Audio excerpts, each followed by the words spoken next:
Good evening and welcome to Walter R. Johnson Sports Complex for this Week 4 matchup between your Libertyville Wildcats and new to the new conference, your Waukegan Bulldogs. So as we get into this Week 2 of conference play, let's talk about the Wildcats and the Blue Devils last week. This is Kevin O'Neill, and with me, of course, as always, is Bill Mix. Hello, everybody. Also with us right now is Coach and Assistant Principal Ray Albin, trying to fix some of our technical difficulties up here. But last week against Warren, it was a sloppy first half for the Cats. They lost 3 fumbles, and one of them turned into a 71-yard touchdown return. They also gave up an 88-yard kickoff return for a TD. The defense held strong, and despite the turnovers, the Cats got the ball moving in the second quarter. They scored 3 TDs, including 2 by Brendan Bizarre, one on a 42-yard run and one on a 32-yard pass from Ruskell. The Cats led 21-20 at half after a huge kickoff return by Pat Conway and a 32-yard touchdown from Ruskell to Joe Horner with 2.8 seconds left. The second half was a defensive battle. The Cats scored first in the fourth to go up 21-20, but a fast 7-play drive brought the Blue Devils to within 2 with 1:03 to play. They had to go for the 2-point conversion, and a huge defensive play by Will Hare and Brendan Cook stopped that 2-point, and the Cats held on to win. It was a pretty exciting one last week, wasn't it, Coach? That was a huge play. Big play, big win. As for Waukegan, well, they'd actually rather forget the last 2 weeks have happened. They beat North Shy week 1, and then the last 2 weeks they've lost a combined 82-2 against West Aurora and Lake Zurich. They've managed just a combined 14 first downs the last 2 weeks. For those of you keeping score at home, that's 6 fewer than the Wildcats did last week. The conference loss to Lake Zurich last week, they only had about 100 total yards. And they just never really recovered from 3 early fumbles deep in their own territory. So we're seeing a 1-3 Waukegan Bulldog team tonight. Coach Mix, what can we expect to see from, 1-2 Bulldog team tonight. What can we expect to see from the Bulldog defense? Well, a lot of athleticism. A lot of their players are playing both ways, both on offense and defense, so they are prone to get a little bit tired. You can sum it up with talking about one player, that's Chantrell Hayes. He's a senior defensive back and a wide receiver. In the first game, the game that they actually beat North Chicago, this young man had a 72-yard fumble return for a touchdown. Then in the next 2 possessions, he intercepted a ball, returned to 30 yards, got another fumble, and then later in the game he recovered another fumble. So he's quite the athlete on defense. Also, another one of their big play offensive players we're going to see him at the defensive back is Jalen Bay McKee, also very athletic. They try to get after the ball. They try to blitz a lot. They're going to try to get us a little confused on the offensive line, and we just got to keep our cool. So what do you expect our boys to do on offense, Coach? Well, the biggest thing the offense is going to have to figure out is how to replace the production of Jason C., who's out with a broken hand. He had 86-yard rushing and 1 TD last week. And in addition to that, they have to figure out how to replace the production of Joe Horner, who caught 2 passes for 37 yards and a touchdown and dislocated his collarbone in the back of the end zone on that play. Never heard of a dislocated collarbone. Yeah, did we say we were going to call him Joe Horner now? Yes, we did. That's what I thought. That's his name. Just to save that email from coming in. So look for our offense, look for Coach Davis and the offense to bring in a combination of Max Moulton, Brendan Bizarre, and Anthony Campo to get these carries. And then we're going to see Drew Fortini and Bryce Parker on the receiving end of Ruskell to get the targets that normally would go to Horner. Now, this is a depleted receiver core, we know, because we're already dealing with the injury to big play threat Brandon Rule. So if we see Coach Davis's keys to the game here, offensive keys to the game, one of the big ones he wanted to focus on was attention to detail. When we look at the first third of the season, they see it in the film room. When they pay attention to detail and they concentrate on the little things, good things happen.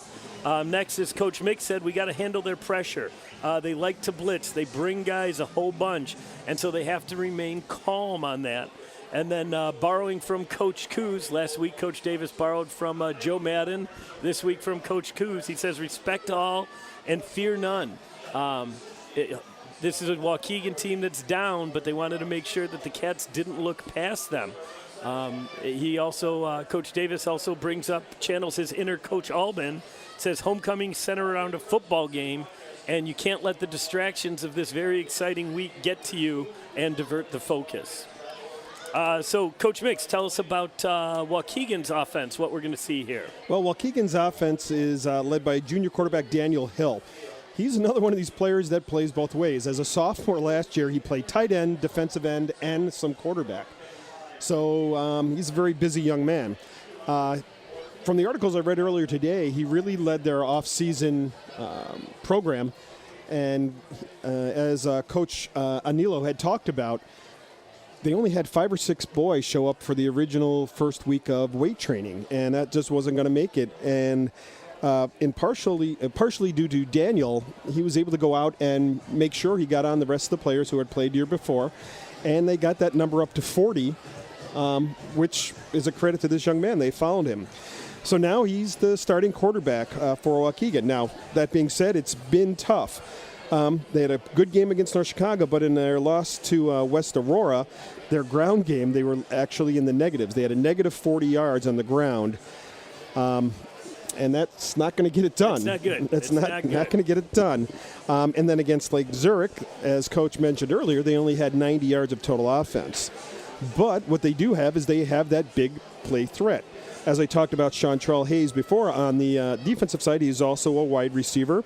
And the running back, Jalen Bay McKee, is also very quick, very athletic, and can really go with the ball. So they feel like they have big play potential. The question remains, how are we going to handle them with our defense? What do you think, Coach?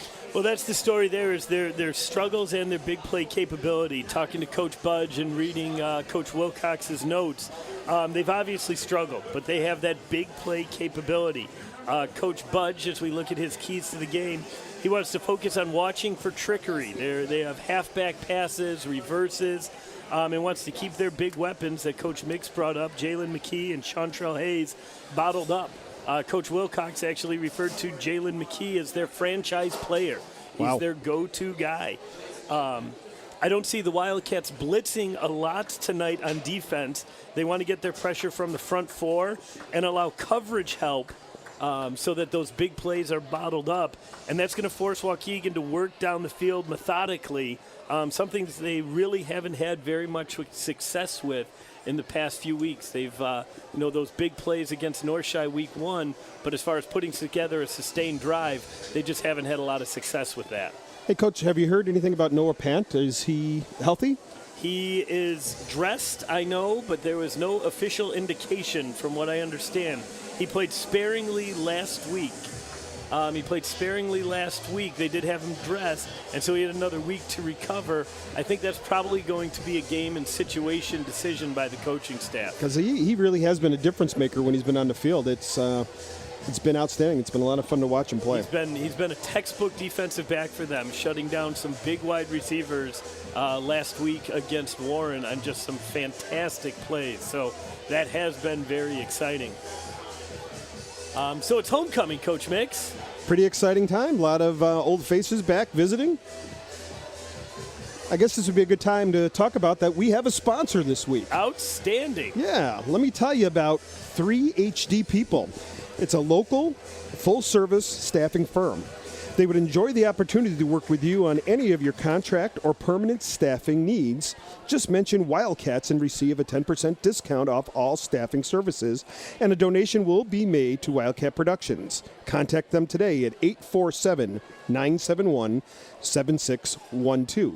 Once again, 3HD People. And we thank them for their sponsorship. Absolutely. Thank them for their sponsorship. And if there's any other local businesses out there that are listening and you would like to take part in sponsoring Wildcat Productions, you can get a hold of Dan Treptow, who's in charge of the productions here at Libertyville High School, Wildcat Productions. So homecoming tonight, always a lot of festivities, but as Coach Albin likes to say, homecoming is about a football game. There's a dance, there's a parade, there's a queen, but ultimately it's about a football game. And if you win the football game, you have a good homecoming, and everybody enjoys it. And so we will welcome the Libertyville marching Wildcats out onto the field. The band, the Poms, the cheer, they will all come out, and they will take their part in the pregame, and we'll get back to you just on the other side of the school fight songs and the national anthem.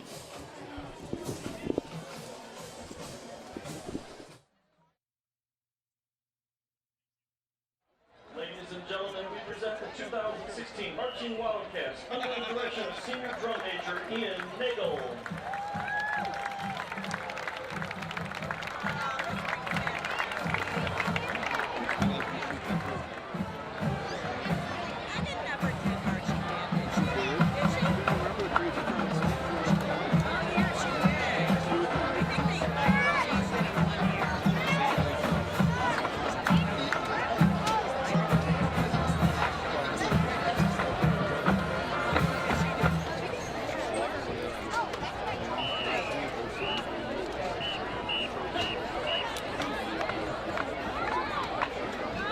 Welcome, and for the first time, their first year in the NFC, the Waukegan Bulldogs.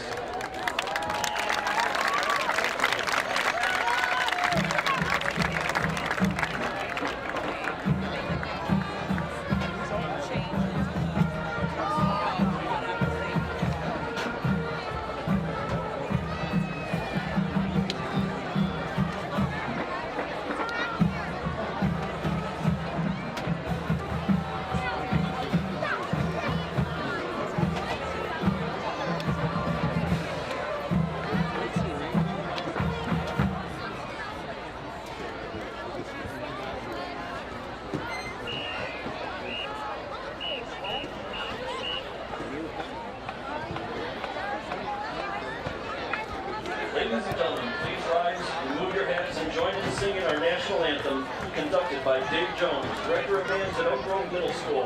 The flag flies at the north end of our stadium.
And we're back as the fireworks are going off in what's become a Libertyville pregame tradition, thanks to Coach Randy Kuzieski. The band just did a great job on the national anthem, conducted by tonight's guest conductor from Oak Grove Middle School. Cheer and Pom are on the field. Coaches are heading over to the sideline, and the Wildcats are about to take the field. We're getting some extra fireworks tonight. Here they come. Cats led out by O'Malley. Anthony Campo expected to get a lot of carries tonight. Kyle Bunsick heading over to the student section to thank the students for coming out. Exciting night here at homecoming. Great assembly today, wasn't it, Coach Vince? That was awesome. That was a lot of fun. Student Council does a great job. Andrea Lara, Amanda Wine, and Maggie Faulkner are the sponsors, and they do just a fantastic job with, of course, the students on there as well. I was going to say, I think that it's one of the better attended ones that I've ever been to here at Libertyville. I noticed that we were the coaches, really packing it. Coach Brady Sullivan and Adam Faulkner and I were talking about that when we went out to practice today. You know what? I really give that credit to. The assemblies last year were so good. They were such high-quality assemblies. A lot of credit to Dolores Palmieri and Cam Chen, two alumni who were both back today. That's right, the Panda. So they were back, and they did a great job with the assemblies last year. Again, that same sponsor team of Amanda Wine, Andrea Lara, and Maggie Faulkner. And, I think people just have expectations about the assemblies, and they wanted to come out and see it. Yeah, absolutely. I do. Yeah. I mean, we've been here a long time, and, we've seen some assemblies that go too long and some that are short, but these are really, really good. They're very good. Them. And, and then that feeds itself because then the student body gets all fired up, and it was very exciting. So the Cats will receive the opening kickoff. Got Brian Nelson right in front of us here. Kyle Jones close to us. I had the distinct privilege of wearing Kyle Jones's jersey today in school.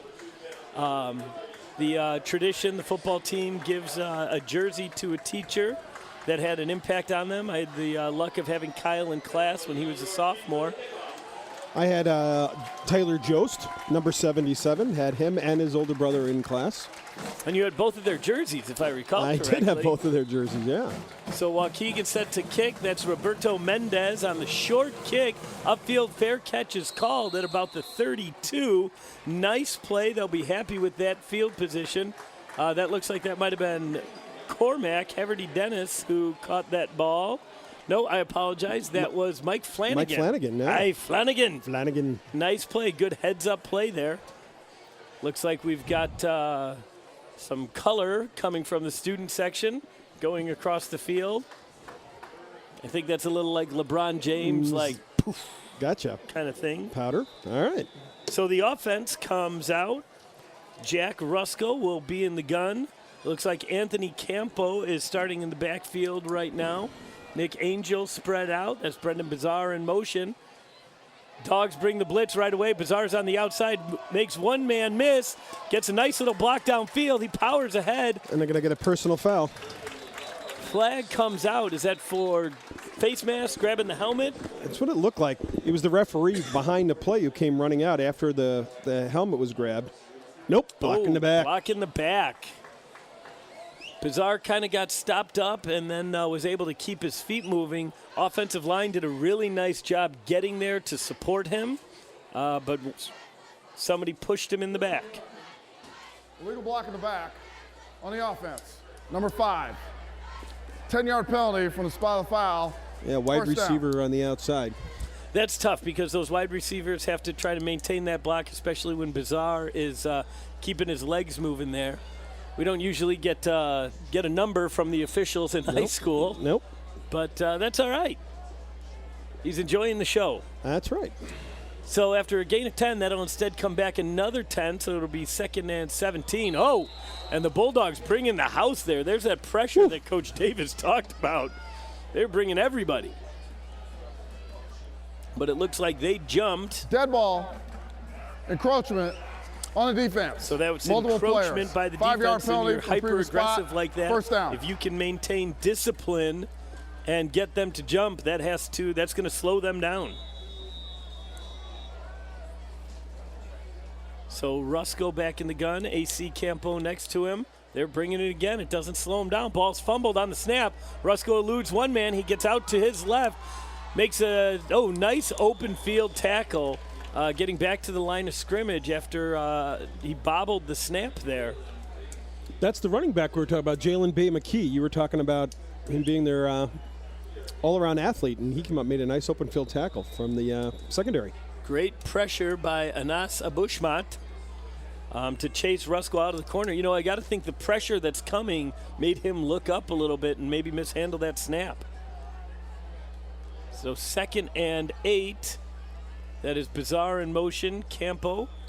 Oh, that's encroachment again, I believe.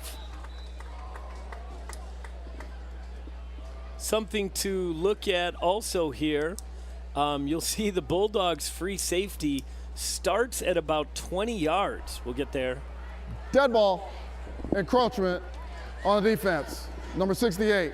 5-yard penalty, second down. And actually, come to think of it, you might not see it too much on the screen because he's so far back. You see there, he's a solid 17 yards back. Now, he has come up on a couple plays when they are blitzing, but he is way back there. Snap is back. Ruskell gets it out fast. That's to number... A lot of room. A lot of room along the side. Downfield blocking. He's on the way. Number 3, that's Lucas Rossetti. All the way down to the 25. Man, he accelerated fast. You know, good play by Jack Ruskell. He got that ball out there in a hurry, and when we had one block out here in the wing, can't see who it is. See if we can see it on the replay right there. Is that Nick Angel? That's Angel on the block. Great job. And another downfield block up there by Drew Fortini. So all these guys who are being asked to fill in for injured players, getting the job done already early. So big play by Rossetti. Refs getting a stoppage here. Could the clock operator set the time to 10:58, please? Clock will not run until the snap. Looked like a clock adjustment. Got to adjust the clock. That's Coach Matt Thompson Correction. over there on the clock. And Brian 10:28. Zerkowski. I'm sure that was no fault of their own. I'm sure that was signaling from the officiating crew. That's what I think. So as they get that adjusted, make sure everything's good. So I talked to Alex Stanulis, backup quarterback today, and he said with all the blitzing that 28. Waukegan does, those quick slants, those quick outs, their bubbles, their locks are going to be very big because they don't have a lot of guys underneath because they're bringing the house.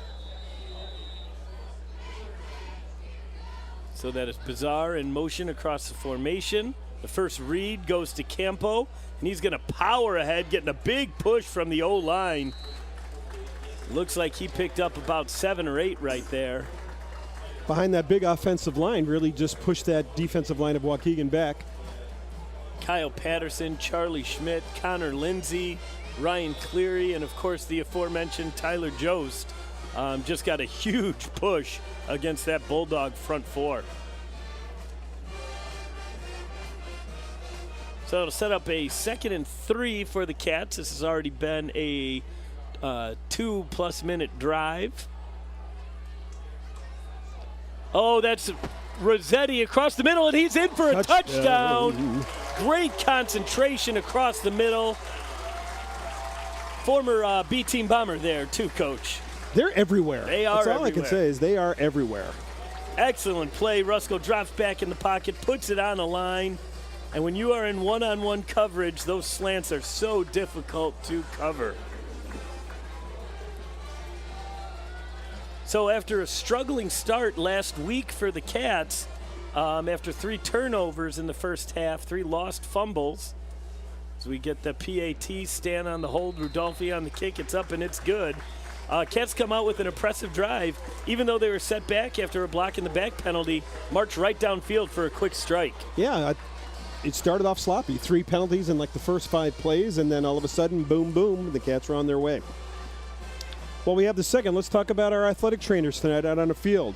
Our student athletic trainers tonight are Aaron Joyce, Joey Perrone, Emma Kosowski, and Ellie Cho. They're out there with Mr. Ron Russ and Sarah Wright. And the team physicians on the field this evening are Dr. Tom Baer, Dr. Mark Smith, both of the orthopedic area, and Dr. Greg Corvetti, who's the general internist. Got a gorgeous moon rising right now. It looks like a harvest moon almost up there.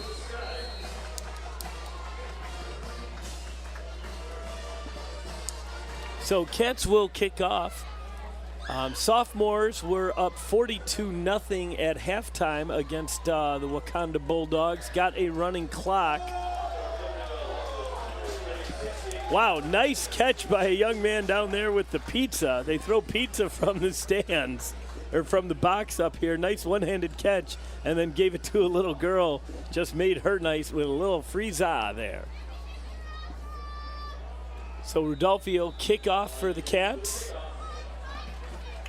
Brian McCullough, Wes Klepak, Kyle Bunsick, end-over-end kick. Drives the Bulldogs back to their 5. That is number 3, Jalen Bay McKee. Oh. And he's open. Ran into his own player. He got a seam. That was an impressive return.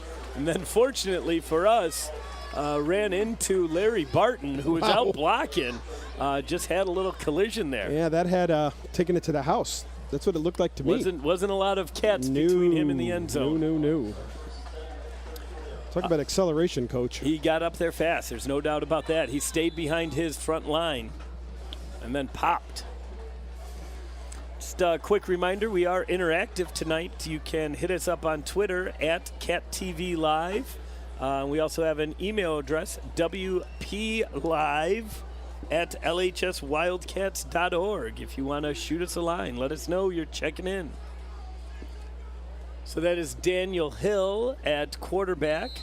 They're in an eye, and that is a delay of game before Dead ball, they get their first delay play. game And that's a on the offense. 5-yard penalty. First down. Sorry, still getting used to making sure to give the referees a chance to get the call in.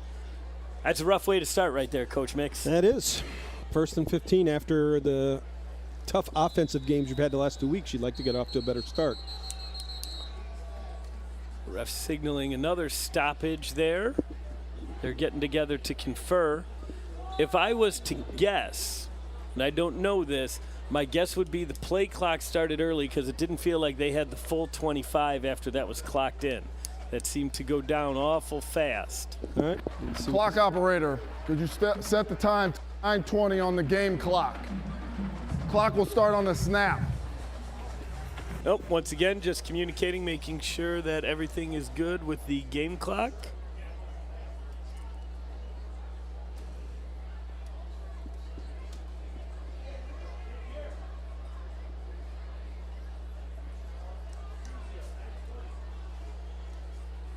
So we will get a 1st and 15 for the Bulldogs.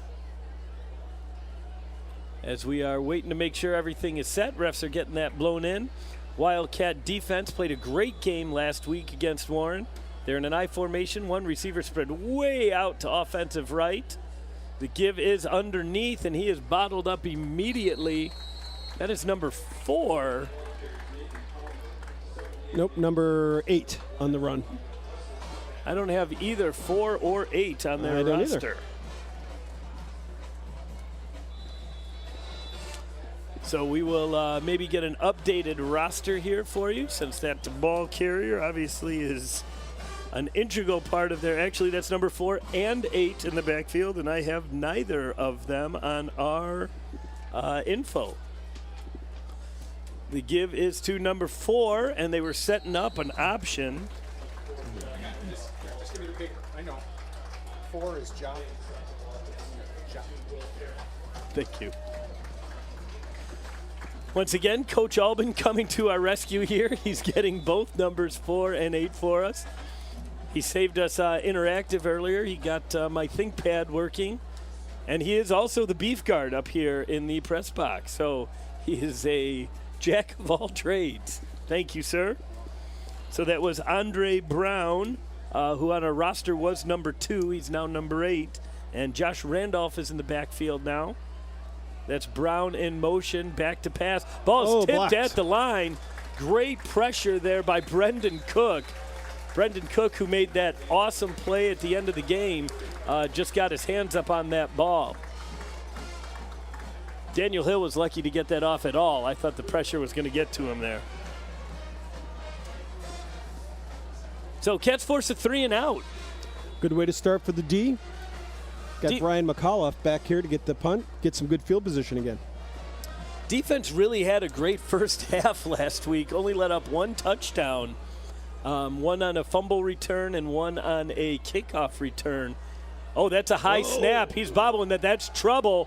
He gets it up straight in the air. The fire, flag. fire. Oh, and that's going to be roughing the kicker. Yep, because he got the kick off. I don't think we got a hand on it. Nope. So that was a high kick. Great job getting a hand on it by number 16, Roberto Mendez, and he got leveled. So that's a personal foul, 15 yards, which I believe is going to be enough. I think that's an automatic first down as well. So we're still waiting for the official signal from the officials. He's taking a look at the sideline.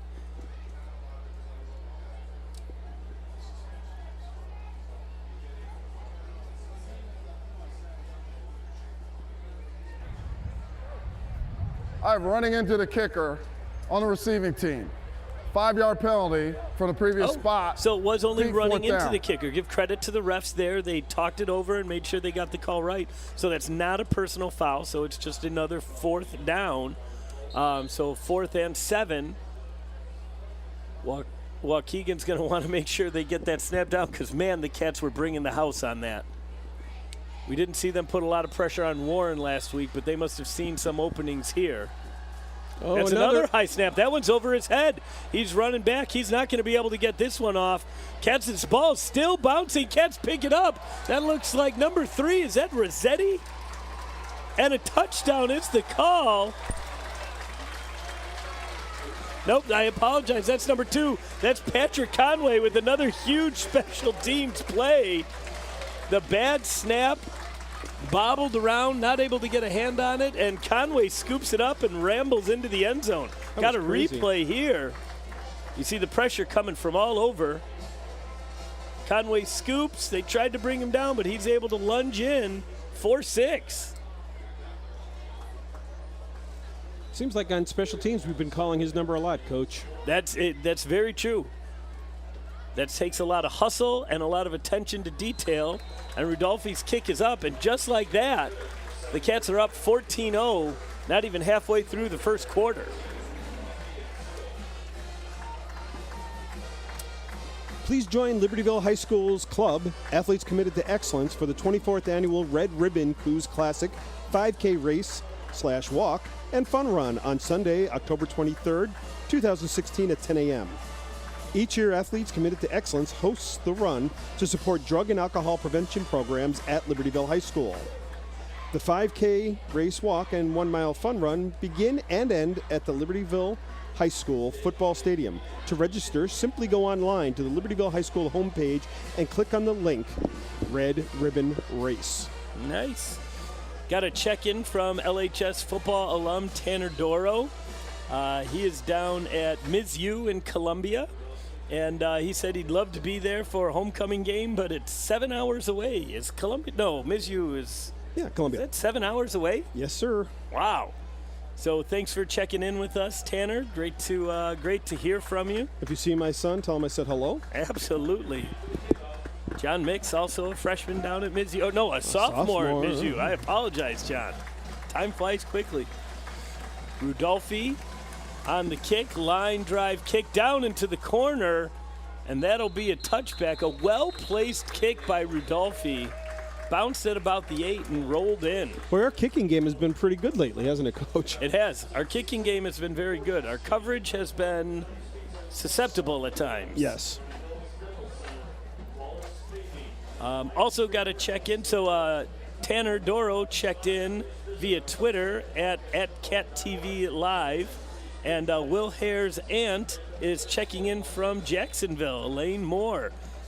She'll be in Libertyville next Friday to cheer us on, or at least up in the area, because we will be at Lake Forest.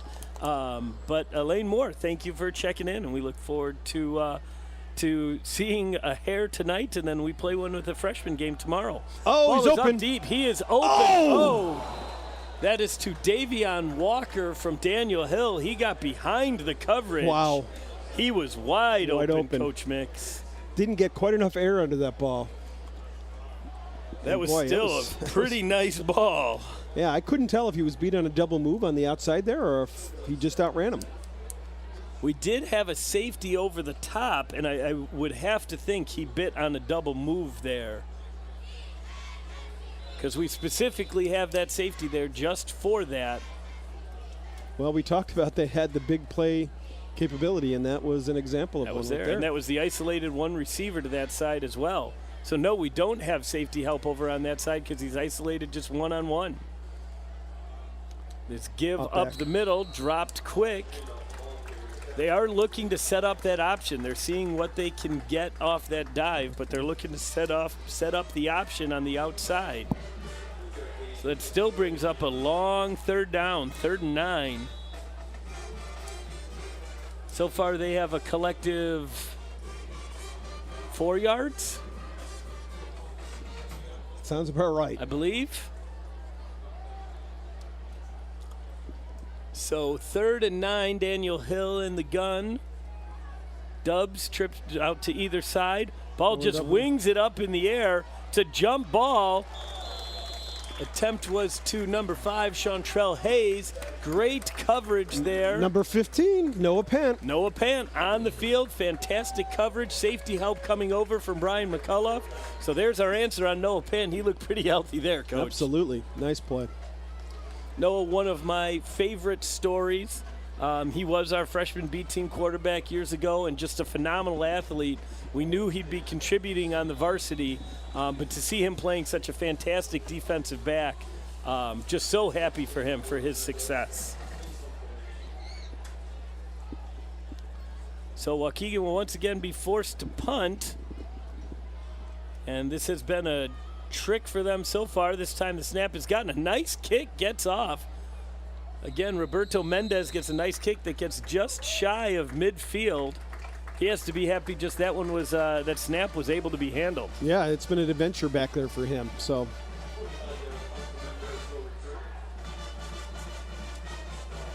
according to the weather reports, we're supposed to get some weather coming in later tonight. Would like to see that we can get this one all the way in. And if the Cats can keep scoring, if you get up 40, that's a running clock. That helps. yeah, they said now they're not predicting rain till after midnight. So that should Outstanding. bode well for us. Bizarre coming across in motion. Rusko in the Offside gun. again. They jumped again. I mean, that's just got to be your philosophy. When you've given up 80 points in the last 2 games, you've got to be willing to take risks and got to be willing. Dead ball, encroachment on defense, 22 white. 5-yard penalty from the previous spot, first down. Got to be willing to just go ahead and take your gambles. Take the chance. What's the equivalent of that in basketball? I guess it would be knowing that you're outmanned talent-wise and you just decide to go after them full court, try to get them to make mistakes, knowing that you could get blown out or it could keep you in the game. Rusko in motion. That is number 9, Oh. Max Moulton, on the fake, and then it was pushed out. Incomplete to Bizarre. Ball was a little low. That's that lock. There's a lot to read for Rusko on that play. He's reading not only the line to decide whether to give or keep, but then he's got to flip his eyes up right away and find that receiver who's moving away from him. And so that's a difficult play. That's when we saw Riley Lees run with a lot of success last year. And Rusko's still adjusting on how to make that throw. Rossetti across in motion. Once again, there's that quick. Oh! Another jump pass. Just short there again. And that's just a timing play because that Rossetti, there, is going over in motion, and he's at a full sprint. And Jack needs to get that ball out and get it up there really quick. That's a long throw. I know it's not going downfield, but you're still throwing the ball almost 20 yards. Yeah, I would think that you would really make sure you don't want to be thrown off your back foot, and you don't want to jump. So you got to make sure your form is correct, and it's getting around quickly against this quick defense. So far, we've struggled with it a little. So the read in, the give is to Moulton this time, it looks like. And he gets just back to the line of scrimmage. Looks like we're going to go for it on 4th down. It'll bring up a 4th and long 5, maybe close to 6. And the Cats in Bulldog territory are going to go for it here. The way their defense is playing, why not, Coach? Why not?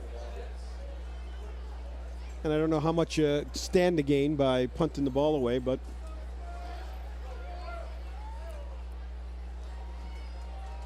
so Moulton in the backfield, Rossetti in motion, comes back across. The ride, the give, and Waukegan sniffed that out, and that's going to be a turnover on downs for the Cats. Really, I think the story of that drive is just 2 missed connections there between Ruskell and his receivers. absolutely. because there was opportunities there, especially the pass out to Bizarre. He had a lot of room to go. And that's something that Coach Davis will talk to Jack and the receivers, make sure they have their timing down. All right, Waukegan, with about 5 minutes left in the first quarter, is going to try to get something going. They've only got 4 yards, I think, total offense and 4 penalties. So far, not so good. Ball aired up. There is a flag down on the field. He's And they got behind him. us again. That's number 3, Jalen Bay McKee, but there is a flag on the near side of the field here. Odd placement for the flag. Can't tell what that call might be. It was away from the play, but they're just chucking the ball up in the air right now. And running under it. So discussion at midfield from the officials.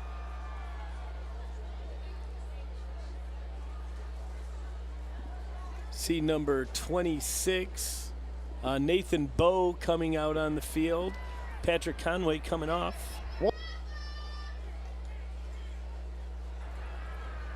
Illegal use of the hands on the defense, number 15. That penalty will be declined. First down. So big play. So receiver or defensive back just got his hands downfield on a receiver, kind of held him up.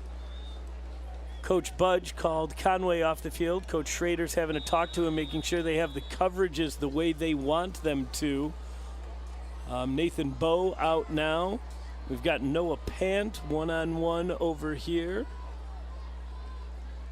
The give is up the middle. He keeps. He kept it. The option out there, Fumble. and it's fumbled down, and it is still out and about. No, and it is recovered by Number 15. Noah Pant. Noah Pant. So there was that option. That was the dive play, and they were setting up that option. Here we see him right there. Nice ride. fake. Comes out. Good option. We bid on it. And then just couldn't get the handle on it. Andre Brown was looking downfield. Great replay there by Wildcat Productions. Outstanding job getting that.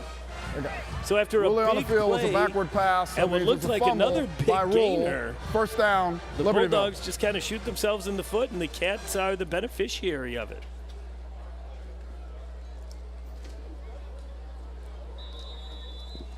So Cats offense will take over deep in their own territory. Rusko with his feet just at the 1 yard line, and the give is to Campo. He is the biggest of the backs back there that we have filling in. 5'9", 190. Looks like he got about 2 on that. Just want to get out of the shadow of your end zone there. Gives them a little bit more running room. Kyle Jones comes off the field. That might have been Kyle on that carry, Coach.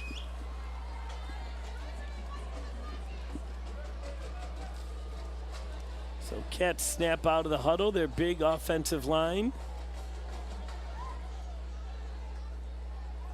Bizarre in motion. Rusko takes the snap, looks up right away. Has Rossetti across over the middle on the same play that the touchdown was scored on, but going the other way, going the opposite way, I should say, for a pickup of about 17 and a Libertyville first down. If it ain't broke, don't fix it. Yeah.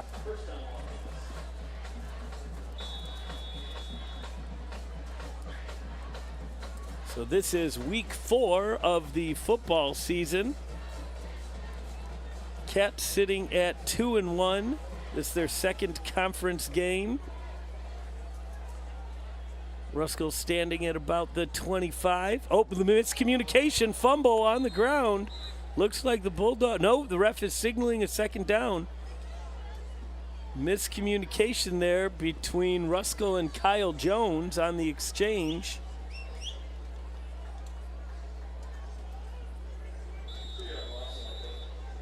And that goes for a 3-yard loss.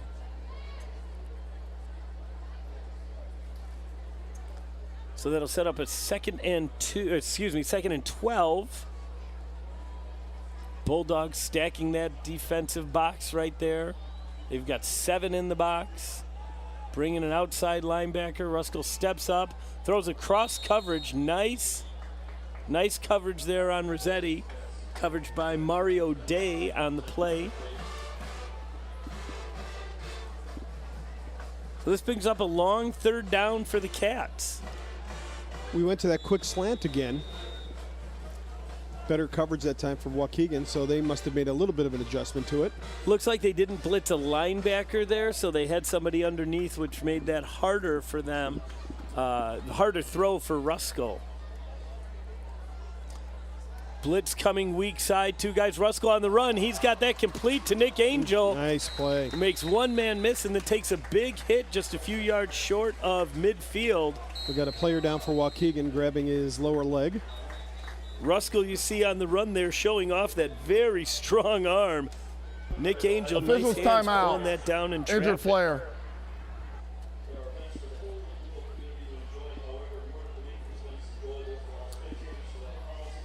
Looks like Waukegan's linebacker, Amador Sereno, is down. Looks like they're looking at his ankle. Teams have come over to the sideline, talk with their coaches. While we have a moment, let's talk about POMS. Calling all girls in grades kindergarten through 4th. Have you ever wanted to perform with the POMS? Here's your chance. The LHS POMS Breast Cancer Clinic will be held on October 14th after school. Girls will learn a dance with the POMS, have a snack, and perform during halftime of the sophomore game on the field. A portion of the proceeds will go towards a breast cancer foundation. Visit your school's virtual backpack or the LHS athletic website to sign up. Go Cats. So got a check-in here also on our email. Our email once again is wplive@LHS Wildcats. Gary, sorry if I mispronounce your name. Gary Frazen. Frazen. Frazen. Huh? He's watching the game with Max, who is the center for the featherweight team, and he's going to turn 10 on Wednesday. So, Max, hope your season's going well, and happy birthday coming up. Thanks for checking in with the Wildcats tonight. So 1st and 10 for the Cats to give to Campo underneath. He shakes one tackle, keeps his legs moving. Great downfield blocking. Holy moly. That was some pancake blocking there. That was Charlie Schmidt at the end there who took his lineman for a ride. You just that's called a pancake because he ended with him flat on his back. And linemen don't get a lot of credit, but man, you can't miss that. I got the wind knocked out of me sitting up here. That was brutal. So nice run, gain of about 8 yards. That was a straight give to Campo there. Got Angel and Rossetti out to the left. Bazar comes in motion.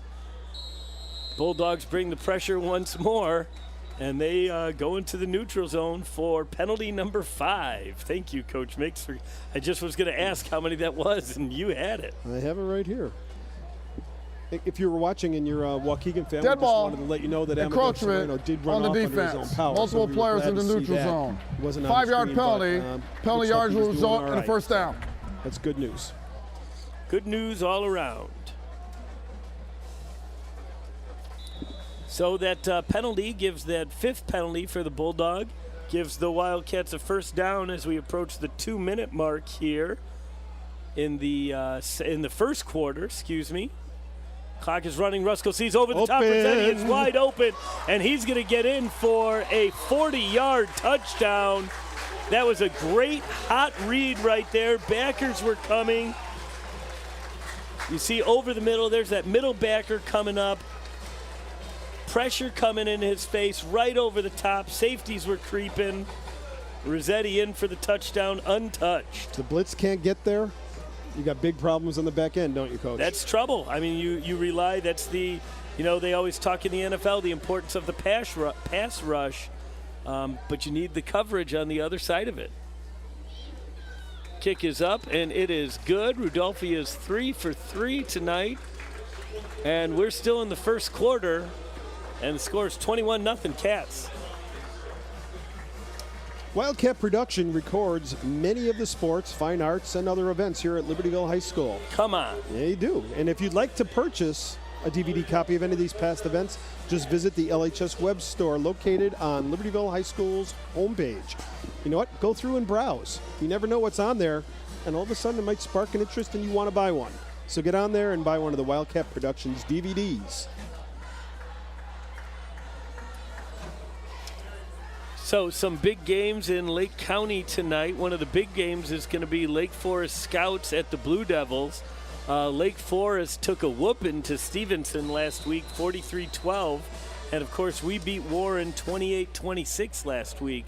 Warren is 0-3, staring an 0-4 start in the face. And Lake Forest looking to rebound from Stevenson. So that's a big game for the Wildcats as far as conference consideration goes. Absolutely.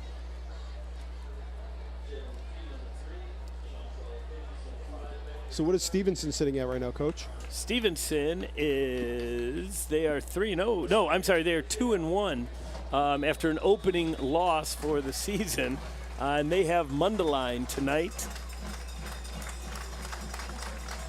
So the kick is a dribbler up the middle trying to negate their big return, but there's still a nice little return. Gets it out to the 40. Coach, we saw that a lot as Chicago Bears fans, teams trying to kick the ball away from Devin Hester, correct? And that was a while ago, but yes, we saw it a lot. But that's the darned if you do, darned if you don't, because you kick that short and they still get good field position there. Yep, we've talked about the kicking game being good, but the coverage game, not so good.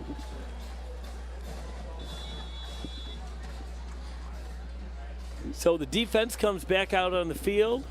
Again, the Bulldogs haven't generated a lot of offense here. Libertyville defense doing the job, although they have had those big plays. And they're going back to it. And he's pressured. He's taken off on his own.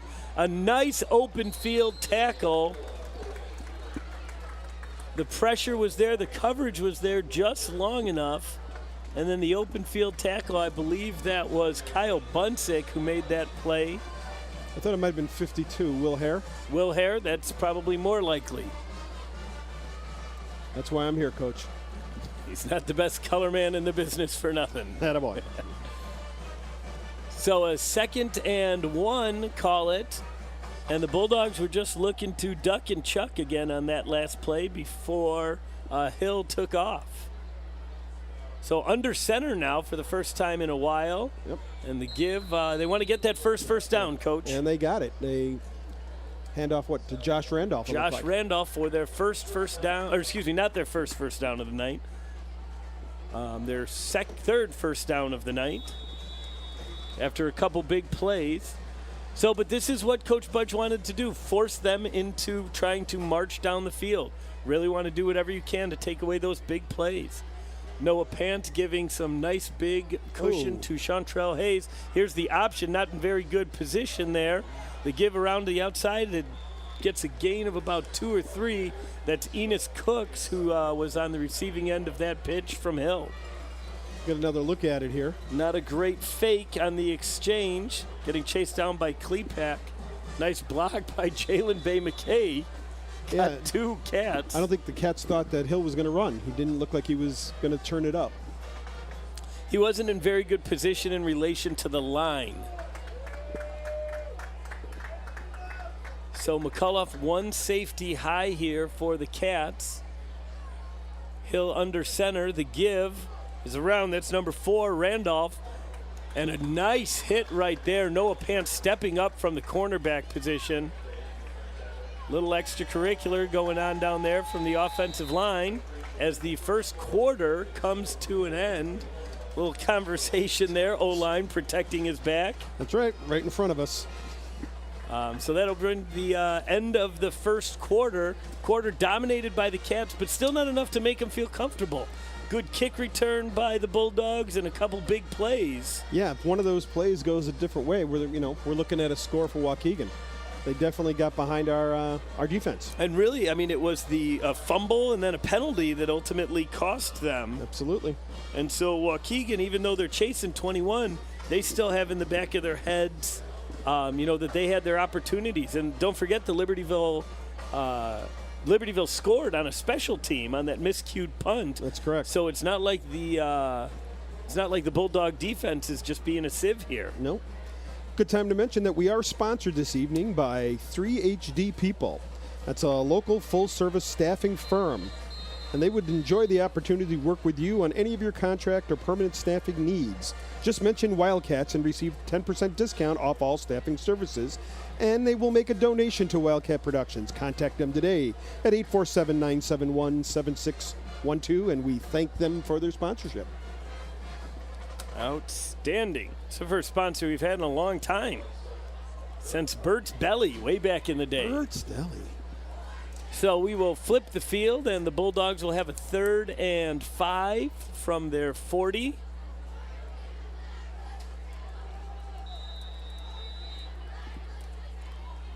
So the ball is whistled in, under center, I formation, comes across in rocket motion. There's the reverse that Coach Budge was talking about, and the Cats stay at home, but he's still on his feet. Jalen Bay McKay on the reverse. Slippery, but nowhere to go. Cats stay home, play disciplined defense. That was one of your keys to the game, wasn't it, Coach? That was one of Coach Budge's keys. And that goes back to what you were talking about, your equivalent in basketball. They pull out all the stops. They pull out trickery as far as being overmatched, and so they were looking for the reverse. Try to take advantage of your athleticism wherever you have it. Absolutely.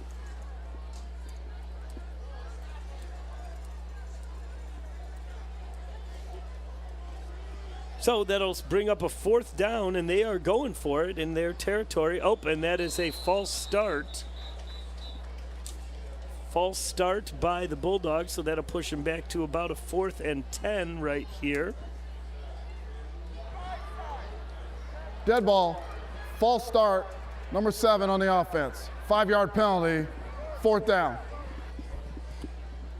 So still 4th down. Got a score check here. Coach Curry for Vernon Hills, Assistant Athletic Director. Vernon Hills, 32. Buffalo Grove, 7. Way to go, Cougars. So 4th and 10 for the Bulldogs. Cat was way back in a prevent. Airs it up, puts it up in the air. Looks like that's going to be overthrown. Ooh. Pretty nice coverage there by the Cats. That was Ben Arnold. Good coverage, so that'll be a turnover.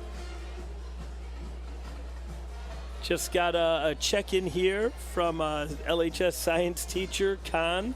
We don't like to say the wrath of Khan because he's not wrathful, but the excitement of Khan. Cheery Khan. Always a pleasure when Khan checks in with us. Dave, how you doing, man? So Cats will take over at the 45-yard line, just under a minute gone in this second quarter. Rossetti in motion. The give is underneath to Max Moulton, and he is bottled up fast. Now, Max missed a lot of summer ball this year. He was traveling a lot. He was doing some mission work down in Latin America, and so he didn't get a lot of reps during the summer. So he's coming in now. He's been learning the playbook a little bit at a time.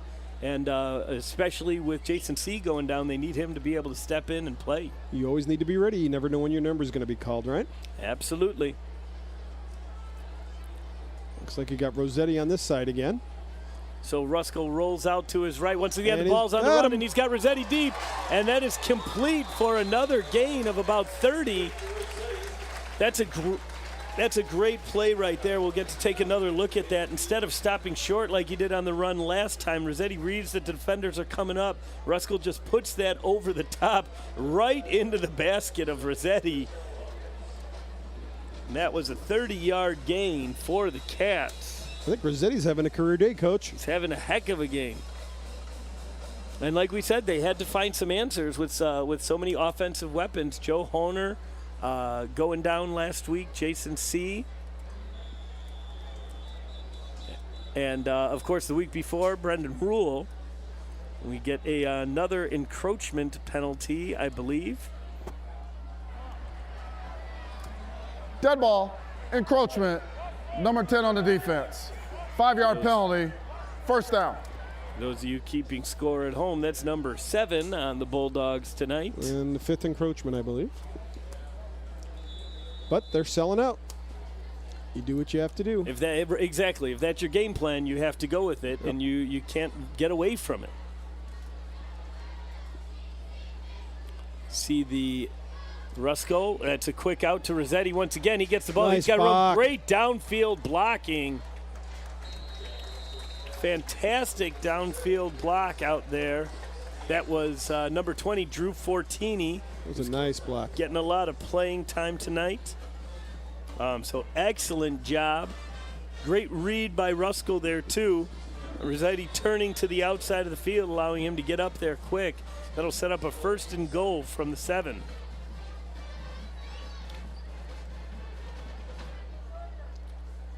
Feels like Brendan Bazaar time, Coach. What do you think? He has been pretty quiet tonight, has all been. things considered. Rossetti's stealing his action here. They're Bazaar in motion right now. The give underneath to Max Moulton. Gets a nice block, and he keeps the pile moving for a touchdown. Give credit to the O-line there as well. That looks like it was Ryan Patrick Cleary who just kept driving and pushing. Cleary 51. gets in there and helps. Push. Nice. Nicely done. Great effort there by Cleary and, of course, by Max Moulton. Does Cleary get credit for half a touchdown? Or? Is that an assist? No, it doesn't work. I'm not sure how that works exactly. So nice drive by the Cats. Stanulus on the hold, Rudolphi on the kick, and it is up and halfway to 176. And the Cats are up 28-0. That would be Route 176. Isn't that Route what I said? 176, yes. Sorry. I had just me thought thinking about the score as 176. I'm like, what? I just thought our viewing audience would know that 176 is right out the south end zone. We would hope. Or our announcing audience would know. All right, this week, the girls' golf team won both of their matches, defeating Mundelein and Lake Zurich, and came within one shot of setting a new school record for 9 holes with a 160.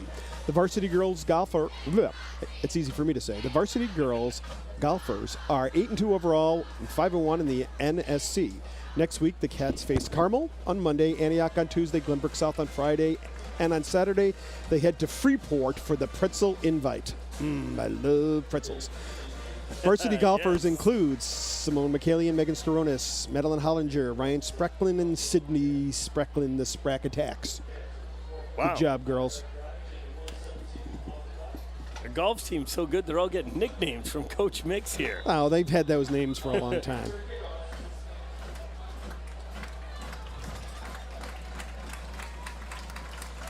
Line drive kick, once again, trying to negate their big returns. Ball is fielded. Nice breakdown. Real nice job there. Oh, he's gone. Oh, he's broke a couple tackles. Brian Nelson, nice coverage there. Broke down so he couldn't get to the outside. I think it took Brendan Cook to finally bring him down. That forced him to go back around to his right. You'll see Brian Nelson, number 21, coming in here, breaking down, keeping contained. Then slips through a couple Cats, breaks one tackle, and then, yeah, absolutely, Big Cook comes in and takes him out.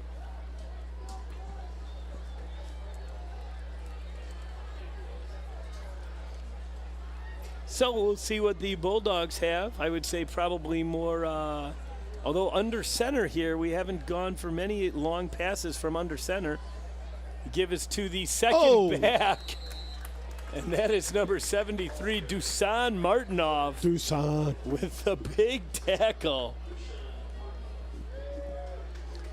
So you see the Cats here. Get a lead blocker going through. The give us to the second man. The line stays at home. And a nice job by Dusan. Wasn't Dusan a B-bomber? He was a B-bomber. He had never played football before. I remember that story. Well. Turned himself around, his grades, his athleticism. He is a totally different kid than when he started with this program in the fall 3 years ago. That is a quick slant, or a quick screen out to number 4. Josh Randolph. But really, Noah Pant. No pickup. Noah Pant bottles him up real quick. Besides keeping track of penalties, Coach, I sometimes feel like we should keep track of how many times we say Noah Pant's name. Pant. He is everywhere.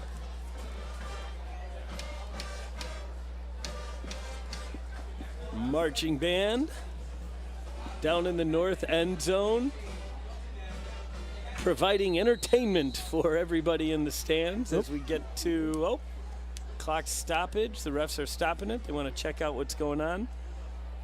A lot of conversations tonight from the official crew, or amongst the officiating crew. Officials timeout, injury in the Waukegan bench. Oh, somebody is hurt, so the refs call a timeout. Cats are taking a knee. I don't know who is. I see he's on the sideline and just off the field on the Waukegan sideline. I can't see who it is.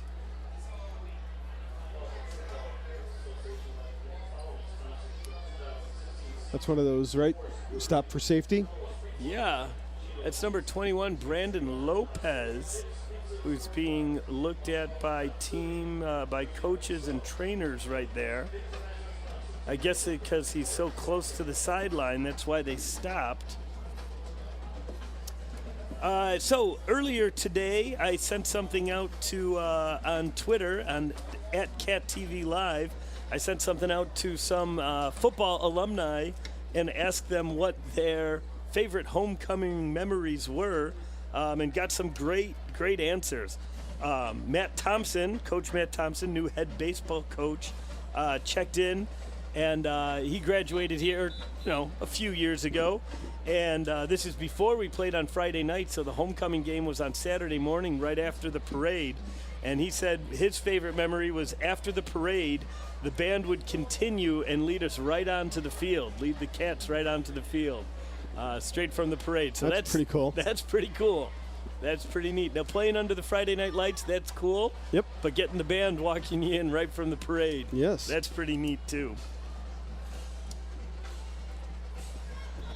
All right, we got a 3rd and 12. So We're back at it here. He's back in gun. They've thrown it up high the last few times they've been in the gun like this. Ball is snapped, pressure on, and that ball is sailed, just overthrown. Chantrell Hayes was the intended target. That's going to bring up a 4th and 12 from deep in their territory, and they will bring on the punt team. Punt team's been a little bit of a circus for him tonight, Coach. It's not the punting, it's the catching of the snap, Coach. Punt team, I was saying. Punt team. Yes. The punt was actually really good when they finally did get it that's off.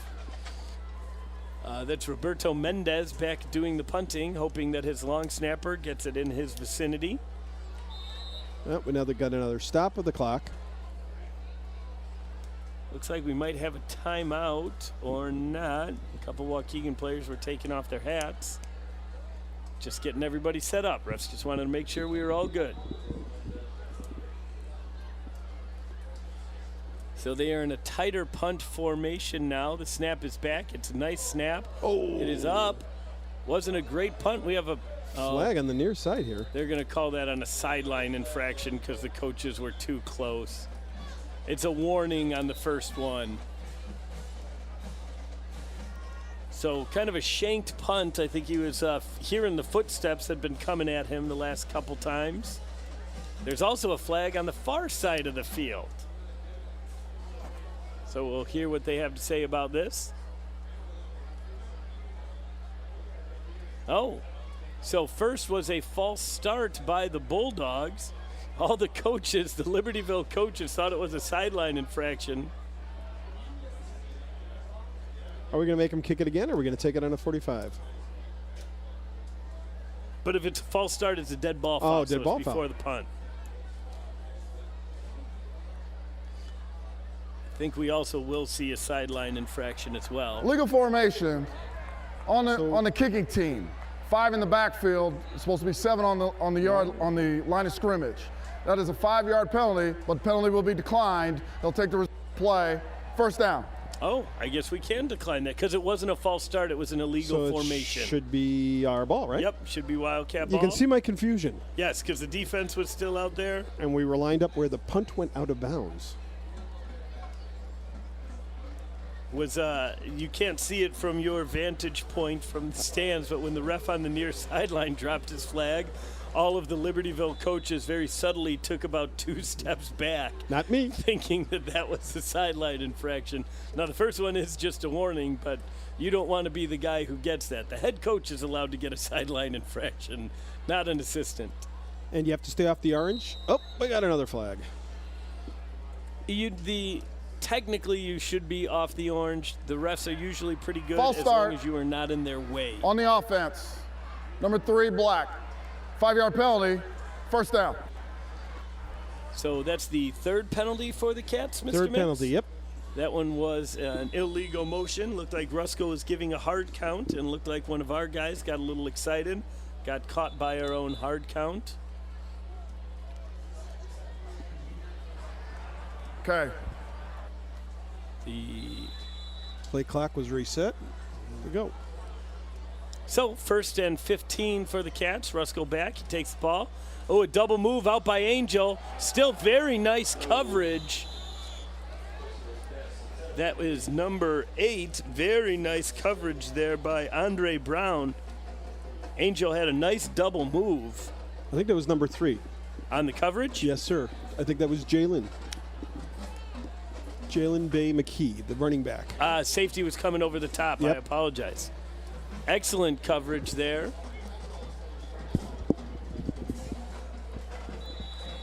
So 2nd and 15 for the Cats.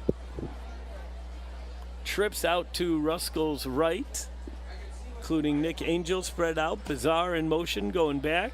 Give underneath is to Campo, and he's got some room. He gets to the outside, makes 2 guys miss, gets a gain of about 13, maybe 14 even. It looks like he's about a yard short.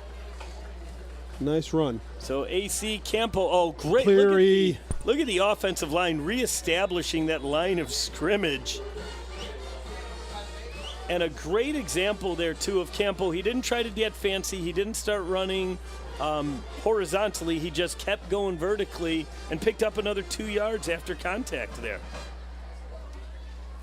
So 3rd and call it 2 for the Cats. Bizarre in motion again. Another give to Campo, and he powers forward. Close. A lot's going to depend on the spot here. Looks like it looks it's like short. they have him just short. Oh, and here we bring in the heavy jumbo package. That is Ryan O'Malley, Skylar Blacker, and Luke Weiland. 3 big D linemen. Or Weiland's an O lineman, excuse me. 3 big linemen. The signal for that is just the muscles, Coach. They I saw him put it up. flexing on the sideline. That is a lot of beef in the backfield. The give is to Bizarre. The block's up ahead. The heavy jumbo package gets it done. And Skylar Blacker is making sure he's getting his money's worth on that He block. was. Nice job by the heavy jumbo package. Jumbo. Coach, do you know Skylar Blacker is a heck of a hockey player? I did not know that. He is a frightening, frightening man on skates. What position does he play? He plays destroy people. Okay, well, He was a defender in the game I was watching. I don't know if that's usually where he is. But 6'2", 280, add another 4 inches for skates, 3 inches on skates, and he is nimble on the ice. Snap to Rusko. Campbell's off to his left, and he's got a lot of running room. Powers ahead. He was untouched for the first 10 yards of that carry. Then ran into traffic. The safeties, who were way high over the top, were able to wrangle him down. once again, the big dogs on the offensive line are just opening huge holes. They're opening holes, and they're getting to the second level. Those guys are getting downfield. That's very encouraging for the defensive line, and you know Coach Davis just loves that.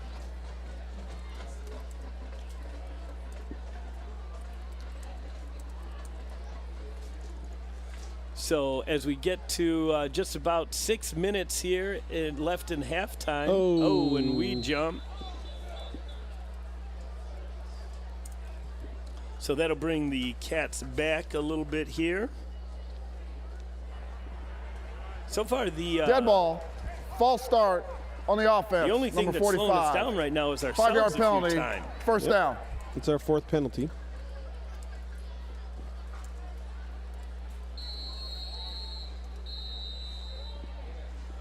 So 1st and 15. I want to Looks say like a timeout. Timeout. Waukegan, first charge timeout of the half. Timeout. Waukegan. They want to talk it over. Down 28-0. And the Cats driving once again. So they want to talk it over. Congratulations to the boys golf team. Last Saturday, they came in 4th place out of 16 teams at the Buffalo Grove Invitational, scoring a 300.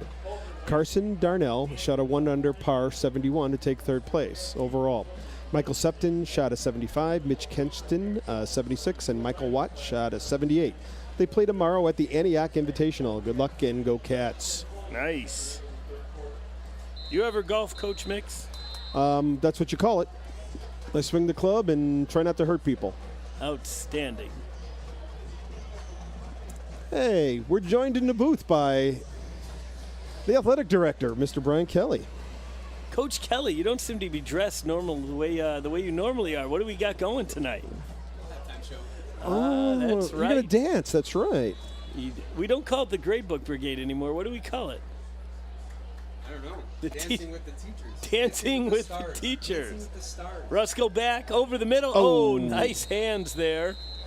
Defense gets just enough up. That'll bring up a second down. The Lords of Dance. How about that? The Lords of the Dance. I like it. I like it. It's a homecoming tradition unlike any other. It's more than a tradition. It's a spectacular. So that is the formerly known as the Grade Book Brigade. You'll have to stay tuned at halftime to see the moves of Bryant Kelly, Matt Thompson, Brady Sullivan, Diane Naslund, Amy Holtzford, Dustin Helvey, and a litany of others. Like a cast. A litany. A cast of brilliance. And some gymnastics by our principal. Rusko on the keep, the fake to Campbell. Rusko goes ahead, powers forward, and picks up about 12 of what they needed of the 15. That was the read play. Campo drew a lot of attention, and then Rusko was able to get, call it 10, to set up a 3rd and 5.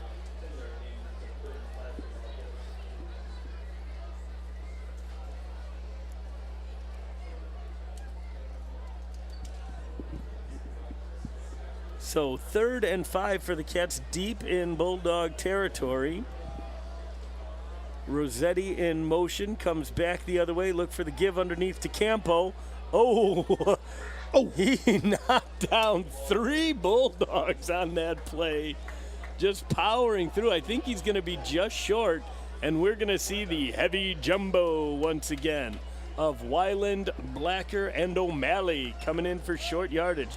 Coach, you got to figure just once they're going to give it to one of those guys, right? That would be fun. So that'll bring up a 4th and 1 as we approach 5 minutes here in the half. Who's in the backfield? 78. That Skylar is Blacker. But the give is too bizarre. Oh, and a nice. blitzing. Nice job. Well-timed blitz by number 45, Amador Serrano. He's back up on his feet and Yeah, playing. he was hurt earlier in the game. It was a heck of a play. Well-timed blitz comes. Oh, no, I'm sorry. That was just D-line. Came right downfield, got in between our blocks there as we were trying to slant, as we were trying to scoop block, excuse me. You see Jason C., his right hand in a bright orange cast. He was just running the ball off the field. So the Cats turn the ball over on downs deep in Bulldog territory. Linemen hustling off the field. Navar Gadina. As Coach Mick said, a lot of these Bulldogs play both ways, and they rotate some of their guys on the offensive line, get them a little breather. Cats dialing up a blitz here. Oh, nicely timed blitz. That was number 52, Will Hare, stalking. But still a nice little play for the Bulldogs. They got a little push there. Absolutely. Nice little gain on first down for them. About 4 yards. That might be their best first down play that they've had.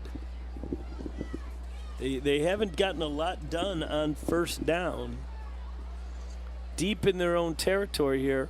I don't want to say that's the first blitz that Coach Budge has dialed up tonight, but there hasn't been very many. He's been relying on pressure from that front 4. From Bunsick, O'Malley, Blacker.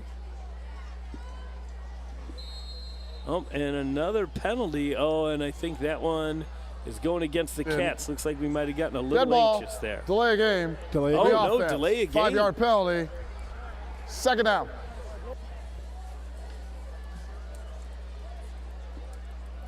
So how many penalties is that for the Cats tonight? The Cats only have 3. For the Bulldogs, that's their 9th.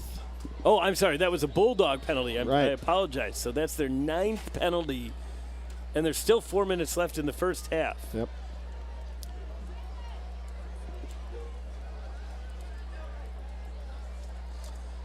So that brings up a 2nd and 11. The give is underneath. Oh, no, the give is not. And that is picked off by number 32, Ben Arnold. The goon. That looked like a desperation heave. He didn't even read. He decided Someone was in his gonna face. throw it. Was that Bunsick in his face? Yeah, it looked like Bunsick applying the pressure there. If there's one place you don't want to throw it up for grabs, it's down there in front of your own end zone. Right. Tough play. So a big turnover with just under 4 minutes left here.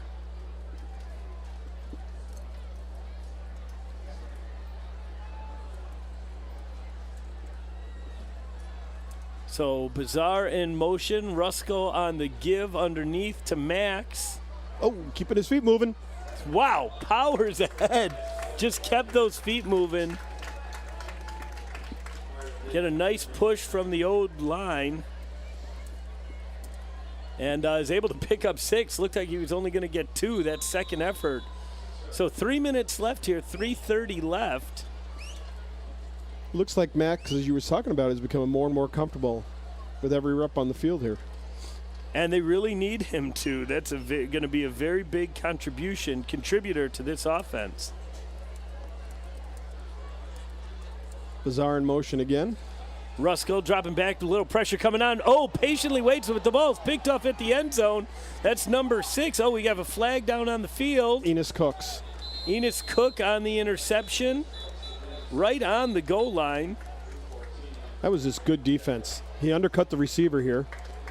Great play. He did. He read that slant. He stepped up. Ball just slightly underthrown.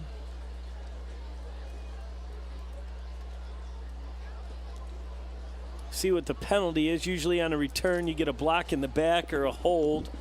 As guys aren't used to, guys are being asked to do something they're not really used to doing. Interception on the play. On the turn. Back. Number 56 on the team. Spot of the foul. It's down.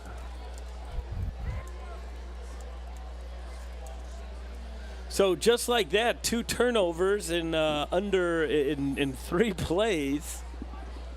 And the Bulldogs have the ball back right away deep in their territory again.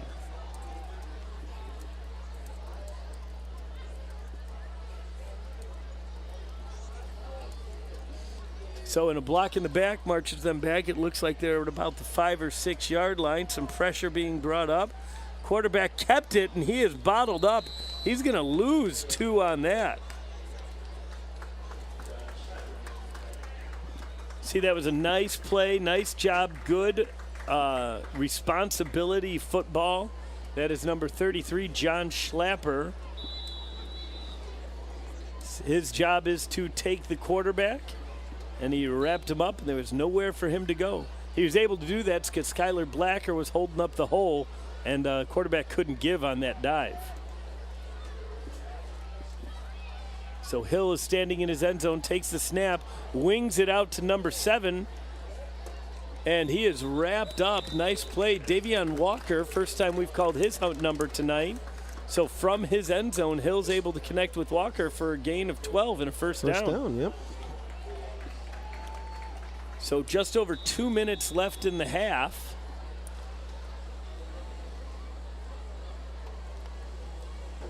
Bulldogs, and again, this is where you have to watch for trickery and you have to watch for their big plays. I mean, now that they're out of their own end zone, I would say this would be the time when you dial up something going deep. Although Hill is under center, we've seen the option from this a lot more than anything else. And they are. There comes that dive option, that veer, and the give was underneath. They don't seem to be in any particular hurry. Nope. Although there we have a timeout. Timeout Libertyville. So sensing that the Bulldogs probably aren't going to, or maybe aren't going to hurry things up, they'd like a chance to get the ball back. So Coach Budge calls his timeout. See Coach Jones standing there, Coach Wilcox as well, Casey Aubin down there too. Jason Schrader offering sage advice. His hand on his defensive backs. He's got his hand on Patrick Conway saying, don't get beat deep. Stay behind everybody.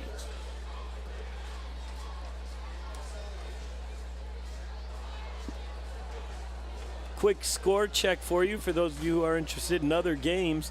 Palatine is up on New Trier 21-7. Palatine, one of the stories of this year. They beat up on Stevenson week 1.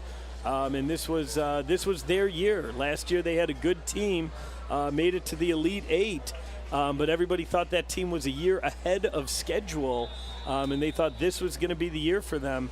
And New Trier was also supposed to be on the recovery this year, but getting beat up by Palatine right now with just a little bit left in the half.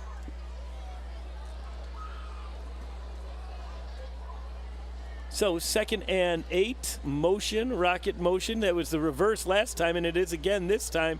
Cats don't stay at home as well, and he steps out of bounds. That is Jalen Bay McKee. Didn't stay home as well as we did last time.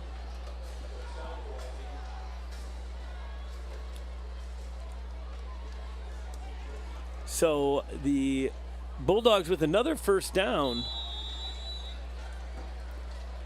So that timeout, that didn't work that time. Nope. Because the idea was you wanted to stop them again on 3rd, use one more timeout, then get the stop a clock on the turnover.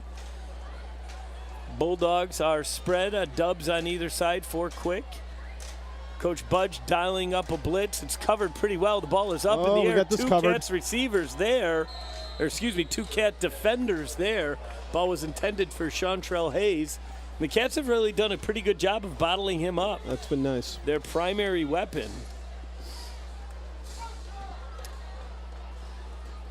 Again, you can always check in with us via Twitter at CatTV Live or via email, wplive@lhswildcats.org.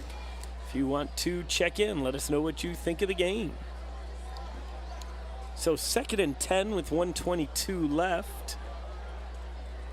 Rocket motion again. Cat style blitz off the outside. Boom, boom. And he is buried up. And got the ball. That is a great play. 33. That is John Schlapper. That blitz coming right off the outside. They read the end around. Kaboom. The ball is on the ground, Look at that. and Schlapper comes up with it. That is a big-time read. Coach Budge saw that play coming, dialed that up. Blitz comes off, Schlapper executes, and the Cats get the ball back.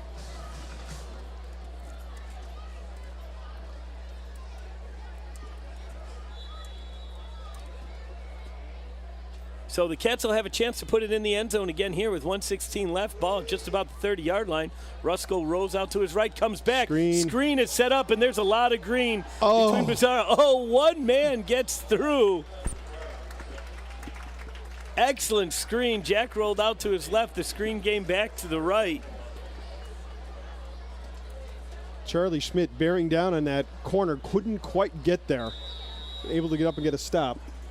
Nice play, and that's hard because the Charlie Schmidt's just trying to get out there, Absolutely. and Bizarre's trying to step all around.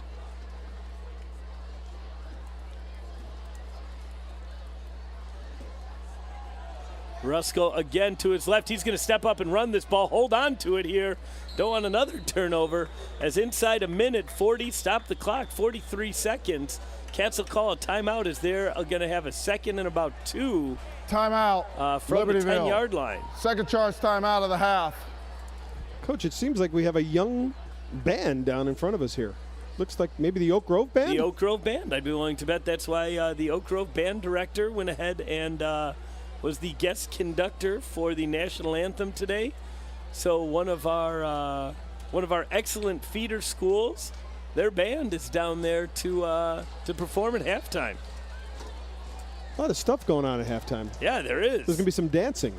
Did you hear about that? I did hear about The that. dancing, yeah. It's the faculty. Yeah, the Lords of the Dance. Right? Lords of the Dance.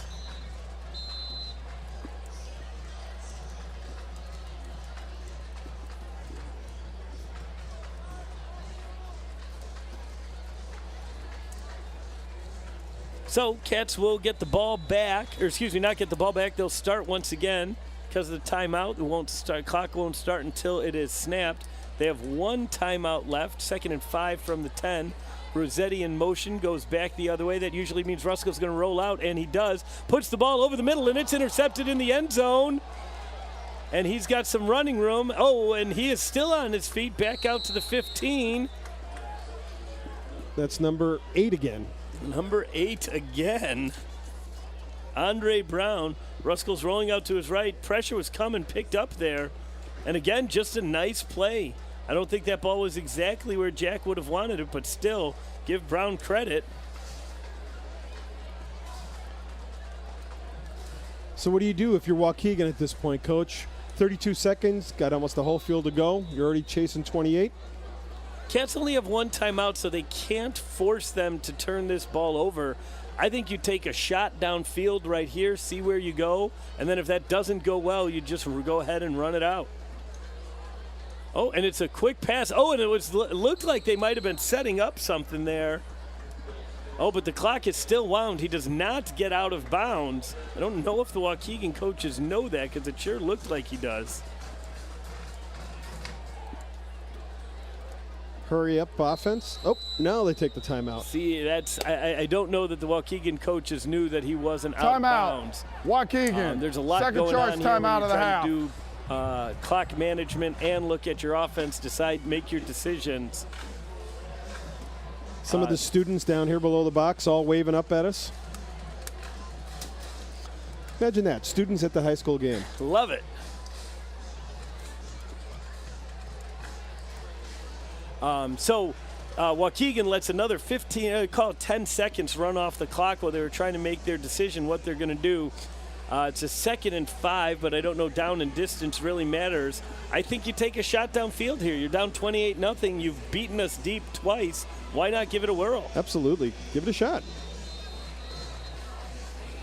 Got a quick check-in here from my wife and Maggie. Maggie says hi to Dada and hi to Mr. Mix, both of us. And she says, I love you, Dada. Well, I love you too, Maggie.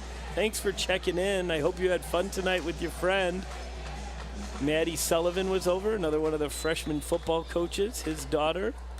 Olivia also, presumably. Well, hello to you, Maggie. And Tiffany coming over to hang out with Amy. Oh, here comes the pressure. Oh. Wes Klepak. And that's going to end the first half. Wes Klepak with a well-timed blitz. Telling you, Budge isn't calling him a lot, but he dialed that one up perfectly. Good pressure coming from the other side, too.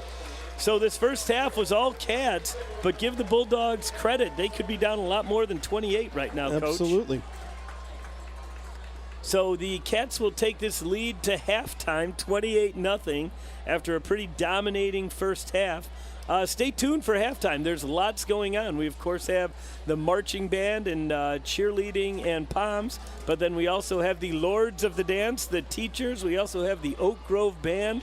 So all kinds of fantastic halftime festivities as we tune off. We got to call it the Lords and the Ladies, right? Lords and the Ladies of the Dance. You're right. Right. So we will see you back after a long halftime as the Cats lead 28-0. Thank you very much. See you after half.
know it's the Superman, Spider-Man, Iron Man, and Batman have captivated audiences in comic books and on the silver screen.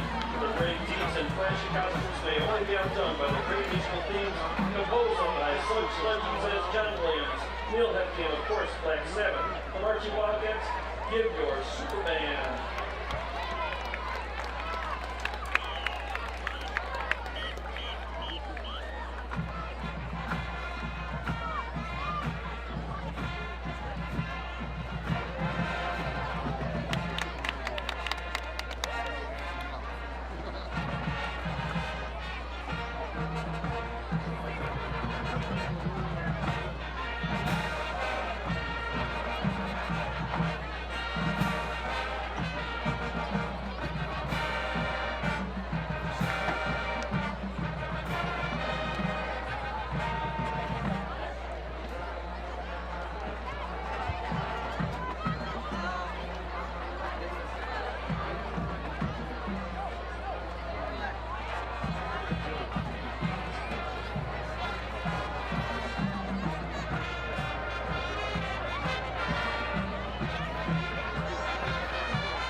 Genius, billionaire, playboy, philanthropist, avenger, and drummer, we now feature the LHS drumline with Iron Man.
the Caped Crusader, the Dark Knight, the world's greatest detective, the Marching Wildcats now give you another classic theme, Batman.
The award-winning LHS Pond Squad, under the direction of Casey Dugan, is in the house tonight. Here's the popular LMFAO hit, Party, Rock, and Thumb.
And now, ladies and gentlemen, get ready for an act you've never seen before and probably never will want to see again. Back for their 23rd anniversary performance, we present the few, the proud, the choreographically challenged, the new and improved 2016 LHS Faculty Chromebook Brigade. Shaking it to the smash hit Can't Stop the Feeling by Justin Timberlake.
on your feet for the Libertyville fight song.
Marching Wildcats featuring tuba soloist Gregory Cortonian.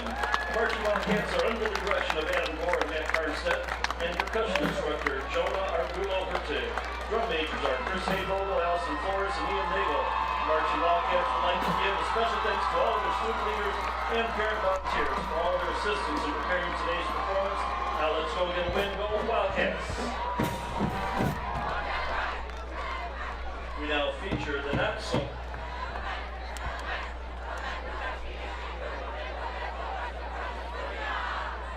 Now we feature the not so award-winning but always crowd-pleasing Guy Palms.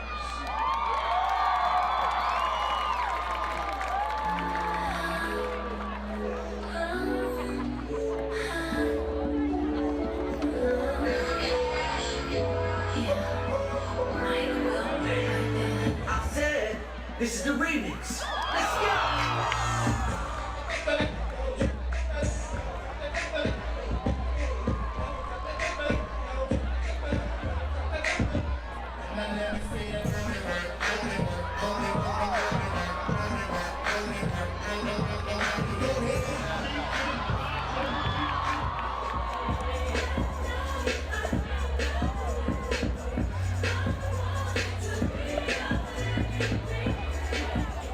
Listen to this track.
Waukegan 49-6. The freshman A football team will host Waukegan Raider tomorrow morning at 9 o'clock, followed by the freshman B team hosting Hoffman Stakes at 11 o'clock. After the parade combined, check out football on the new Raider Field. Girls cross country team defeated Wonderland this week 25-35 and also defeated Lake Forest 26-31. Girls will race again this Saturday morning as Wildcats host their annual invitation at Radford Park. Wildcat girls golf team defeated both Wonderland and Lake Forest this week. Wildcats were one shot short of a 9-hole school record against Wonderland, with Megan Stroh swinging the middle signers at a carving of 35. Boys golf team lost the tiebreaker in Wonderland this week with Jacob Mueller's 4th consecutive birdies leading him to medal signers. They will be playing in the Blue Lane Invitational tomorrow at Chevy Chase. The boys cross country team will also be competing in the Wildcat invite tomorrow morning up at Adler Park. And we're back. Welcome back to Walter R. Johnson Sports Complex as we get ready to start the second half of Wildcat homecoming football, with the Cats holding a commanding 28-0 lead over the Waukegan Bulldogs. Well, we have this time. We'd like to tell you about our sponsor for this evening. It is 3HD People. 3HD People is a local full-service staffing firm. They would enjoy the opportunity to work with you on any of your contract or permanent staffing needs. Just mention Wildcats and receive a 10% discount off all staffing services. And they will also make a donation to Wildcat Productions, who brings you this awesome production every week. Contact them today at 847-971-7612. And Coach, we're always looking for new sponsors, right? Absolutely, more than welcome. If there's any local businesses out there that would like to get their name out to on the broadcast, now especially that Mr. Dan Treptow has it done over the YouTube channel. It's a great stream, great feed. Everybody can see it, and a great opportunity to reach your local customers. And a lot of people are tuning in. Absolutely. So the first half, Cats dominated that first half. Lucas Rossetti with 2 touchdowns, one on each end, one in the first quarter, one in the second quarter. Pat Conway scooped up a bad snap on a punt for a touchdown, and Max Moulton powered his way in with a little help from his friend Ryan Patrick Cleary, pushing him in. So the Cats had a dominating first half, but still the Bulldogs showed flashes. They sure did. They had a few turnovers there at the end to stop the Cats from getting in the end zone. One interception right at the goal line, one in the end zone. And they also showed some big play capability early in that first quarter. But also, Coach, they had a plethora of penalties. A plethora, I think, is a good way of saying it. What's the number you've been keeping count? I got 10. 10 penalties. So that's costly, and a lot of those are neutral zone infractions, essentially the defense jumping off sides. So we get ready to start the second half here. Rudolphi will be kicking off north to south. That is Chantrell Hayes and Jalen Bay McKee deep. And that ball's going to go over. Oh, no. Taken at the 5-yard line. Fake reverse. Cats don't bite, but one man misses. Still on his feet is is Hayes. He's brought down at the 22. Fake reverse. Look for him to go back to that if we kick off again. That was nice. Got a couple check-ins here since the last time we were able to see. Lee Goodwin is checking in from West Virginia. She is checking in for us. She's watching Ben Arnold. And co-captain of the Palms, Addie Arnold, also had Addie in class, and obviously know Ben from coaching him freshman year. So thank you for checking in all the way from West Virginia. I had both Arnold kids also. Outstanding. Fantastic kids. Great family. So the Bulldogs will take over. Hill is under center. The give is to the right, and he is wrangled up immediately. Nowhere to go there. Looks like that might be O'Malley on the tackle. Wrangled up pretty good. Coach, we're also international again tonight. Got a check-in from Jack Ruskels, quarterback Jack Ruskels, and Janet. She's checking in from St. John's in Newfoundland, Canada. love Newfoundland. And she says loves the live broadcast and keep up the good work. Thank you very much for the kind words. Great game tonight by Jack. Hello in Canada. Hello. So back in gun, blitz coming around the top. Oh. Swallowed up. The blitz came in off the side, but that was O'Malley. That was again. O'Malley who got the sack, Ryan O'Malley. So the pressure came off the edge from a linebacker blitzing, but O'Malley was able to swallow him up. Right up the middle. So for their first possession in the second half, the Bulldogs are going backwards right now. And that brings up a 3rd and 17. You're going the wrong way.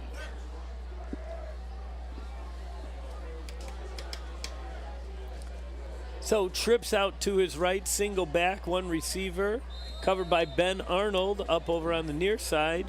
Looks like a play clock. Dead ball, delay of game on the offense. Bulldogs struggling 5-yard with penalty. the play clock. 3rd down. They've had, I think, 3 of those tonight.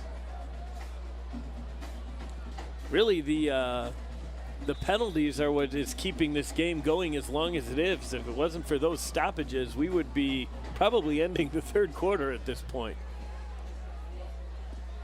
So once again, trips coverage, heaving the ball up in the air. Does have a receiver. Defender steps up in front.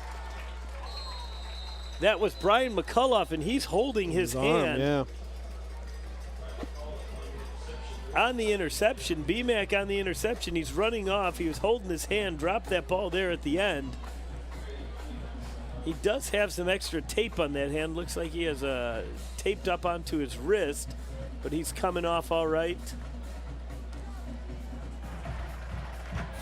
There was an Also interception gotta on the play. check The in interception here. will stand. During the return, personal foul, unnecessary roughness on number 4 on the offensive team during the return. That'll be half the distance to the goal. 1st down. Personal foul on So Waukegan. personal foul after the play. And here, once again, you can check in with us on email, WPLive@LHS Wildcats. We're getting check-ins from West Virginia, from Canada, and from even down the street. Matt Wiggins over in Vernon Hills. He checks in. Landon wants to check in with us, little man. As Rossetti goes in motion, the give is underneath to Bizarre, and he's going to get in for a touchdown on the first play from scrimmage. Right away, there's a pretty quick answer to how you start the second half. Yes. So Rossetti goes in motion, and great job blocking up front by the O-line. You just see Waukegan Bulldog bodies on the ground everywhere. Great effort. So Coach Wiggins, great timing on the check-in there. Landon's really looking forward to the homecoming parade tomorrow. So are we. Hello, Landon. Stan with the hold, Rossetti with the attempt, or excuse me, not Rossetti, Rudolphi with the attempt, but it is blocked. Had a whole lot of Bulldogs coming through on that. This is starting to feel like one of last year's games, coaches. You're right, it is. It is. With a lot of running clocks last year, offense clicking on all cylinders, defense clicking on all cylinders. Things are looking good. Hey, the bass fishing team of Ashley Marshall and Joey Bissing won the Fox Chain Invitational Tournament held this past Tuesday. I feel like I just talked about them last week when they took a 2nd place. Yes, they so did. they come back and they win. Joey's big bass weighed in at a little over 2 pounds. This is following their 2nd place finish the week before. Well done, Ashley Marshall and Joey Bissing. Oh, Coach, by the way, I would like to make the note that we're getting How Bizarre being played here. How bizarre. After Bizarre's touchdown, Coach Fischel. Baby. Coach Fischel showing off his DJ skills over there.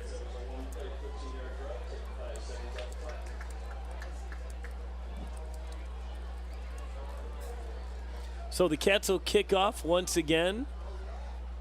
The Bulldogs did try a reverse, or they set up a fake reverse last time. You actually can see the 2 returnmen right now communicating, deciding what they're going to do. I wonder if they have the green light depending on where it's kicked. On the ground. Line drive kick taken by one of the upbacks. Good coverage by the Cats, and he's swallowed up. Tackled on the sideline, hauled out of bounds. Nice job by the upback.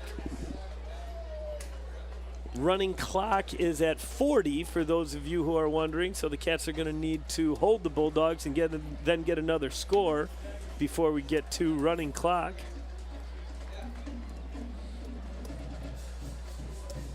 We're going to start to see some new players on the field. What do you think, Coach? Probably pretty soon. My guess would be they'll start rotating them in, maybe not on this series, but on the next one. Number 88, Alex Jackson. Looks like he's on the line. Outstanding. Alex Jackson getting a chance. So we are. They're cycling some through. He might be in for BMAC right now, who hurt his hand on his interception. Option, the pitch is back. Oh, that's a great play right there. That's fantastic option football. Forced the quarterback to pitch backwards, which is always tough. That was Jack Sanders on that tackle. Wesley Klepak on the play as well. And Jack Sanders was first to him, and then Wesley kind of cleaned him up. That's a great play.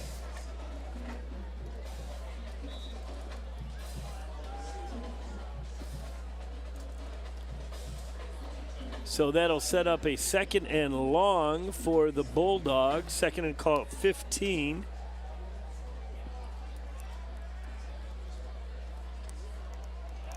On their second possession of this second half, just 4 rushing for the Cats. Great pressure underneath. Oh! And BMAC, who's back in the game right now. Closest one, Wesley Klepak had a shot at it. Here we can get a good look at it on the replay. Oh, Wes is frustrated because he felt like he should have been underneath on that one. Just slightly out of position, but still good team defense. Good pressure up by that front 4 to make that a tough throw for Hill.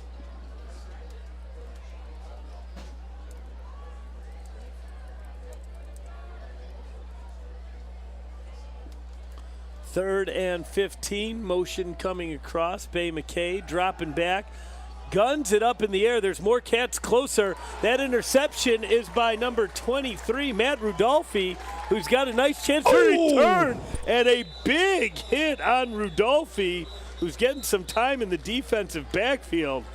Wow, he was dropped like a bad habit, Coach. We got a flag on the far side, Coach. 2 flags. 2 flags, something during the return. Things have been getting a little chippy. I don't know if we can get a look at that. Here and there. There was an open receiver underneath, but Hill decided he wanted to take a shot, just gunned it up into the air. And it looks like I've got another flag on this side. I think maybe a little after the whistle, taunting or something after. We'll see. So we'll send it down to the referees. They are pointing towards the Bulldog. Coach Jones telling them, or getting the call.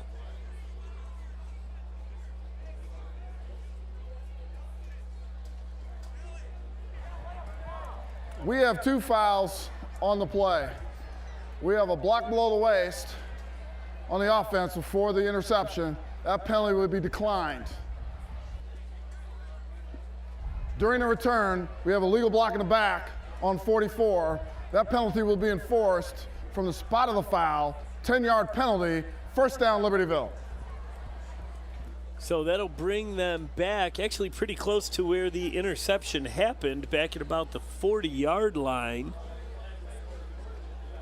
But still, turnover.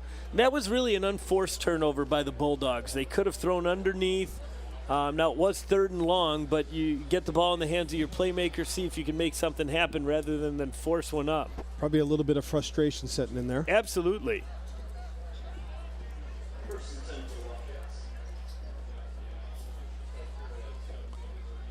So Ruskell will take over. Wouldn't be surprised if this is his last series, Coach. The give underneath to Campo, and he's got lots of room. Gets out again. He got 9 yards before he got touched. He got through that defensive line. Give a lot of credit to our offensive line. I feel like we don't say these guys' names enough. Ryan Cleary at center, Connor Lindsay, Charlie Schmidt, Kyle Patterson, and Tyler Jost. They are opening up huge holes for our running backs tonight. Dare I say it, Coach, maybe even you or I could make it through.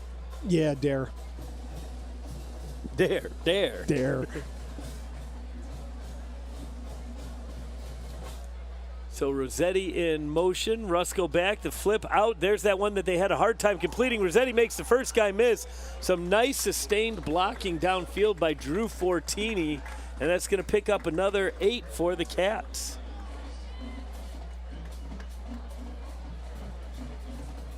So nice play there. Rossetti makes the first receiver miss. Nice tackle coming across by Damian Faison. Ball is whistled in. Cats are coming right to the line. Less than 5 seconds gone on the play clock for a 2nd and 8. That is Bizarre in motion on the read. The give to Campo, and he powers ahead. He was dragging half of the Bulldog defense right there. He was had a little help there from Tyler Jost, leaning on the pile. It's a big man to lean on a pile. That right is there. a big man. Yeah, Iowa State bound Tyler Jost. Got a nice check-in here from Susan Holzer, who was Susan Rohi, class of 80. Sorry if I'm mispronouncing your name. She's listening on her iPad right behind on the lake there on Butler Lake. Rusko with a pump fake, puts it up into the air. Has Nick Angel. Oh! Great defensive play there. That ball was in Angel's hands, but Bay McKee was able to get just enough pressure in there. That was a double move route. Rusko put a little pump fake. He showed a little shoulder, took it back, and then put the ball up in the air. Nice job by Angel going up, just couldn't hold on to it. You know, the score is lopsided, but, you know, these Waukegan kids, there's no quit. No. These kids are playing both ways. Bay McKee has been running the ball, busting his butt on special teams, and he's covering one of the best receivers on defense. Yep. No quarter asked for and none given. Rusko on the give to Campo. He gets maybe one before he is driven back. There's a flag on the play, kind of in holding land there. So, Susan, thank you for checking in. Her youngest is a junior here at LHS, is at the game. Erin is in St. Louis, tunes in when she can. And Brian, who graduated a couple years ago, is a senior at Indiana. So, shout out to all the Holzer family, and thank you for checking in with us tonight. Aaron Holzer. Holding. Aaron Holzer. On the offense. Nice kid. Number 72. Absolutely. 10-yard penalty from spot of the foul. 2nd down. So that'll come back. That holding call bring the Cats back way far. Setting up a 2nd and 20. So after a quick strike on their first drive to start the second half, Cats are kind of going back and forth. They've had a couple opportunities, but then some penalties keep bringing them back. So Rusko with Campo. Bizarre in motion across the formation. Rusko spins, rolls out to his right. He's looking underneath, finds just. Was hoping to find Bizarre, but knew that if it wasn't a Bizarre, that was going out of bounds. Smart play. Didn't have anything on this near side, just threw it out of bounds. So Roll Daddy, Matty Rolick, LHS football alum on the runner-up team from last year, checks in with us. He says it is indeed, and I agree with him, it's time for the second teamers to shine. That's where a lot of guys who are starting right now got experience last year in these blowouts that we had, and so it'll be time for them to step up and show what they can do. Rusko takes the snap on 3rd and 20. Screen is set up. They run it to the left this time. Lots of room. Downfield blocking is there. Bizarre's going to get ahead all the way. Picked up 15. Oh, and a flag comes in late. Maybe a late hit. You start getting tired. You start making some poor decisions sometimes. It gets harder to control. We'll see what the call is.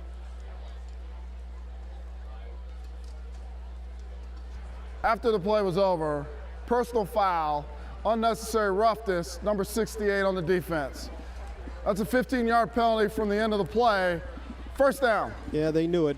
As soon as the flag went down, a couple of the Waukegan players grabbed their helmet. It is frustrating. It's tough to be down like this in a game. they put in just as much work as the Wildcats do, practicing every day, going at it. And it is frustrating when it's not working out for you. Just got to do your best to keep your head about you. We have a mouth guard down as well. Bizarre had to go back and fish up his mouth guard. That's an official timeout for equipment. So I was saying how Matty Rolick said it's time for the second teamers to shine. That's true. It's a great opportunity for them. A lot of the starters still in right now. Coach Davis wanting to get that running clock. Rossetti's across the formation. The give underneath to Anthony Campo. He's still on his feet, driving, dragging two Bulldogs with him. I think that was Bizarre. That is Bizarre. You're right. How bizarre. How bizarre. Nice run there by Bizarre. And Damian Faison of the Bulldogs really trying to rip at that ball. And Bizarre just holding on and still pounding forward for a good 8 yards.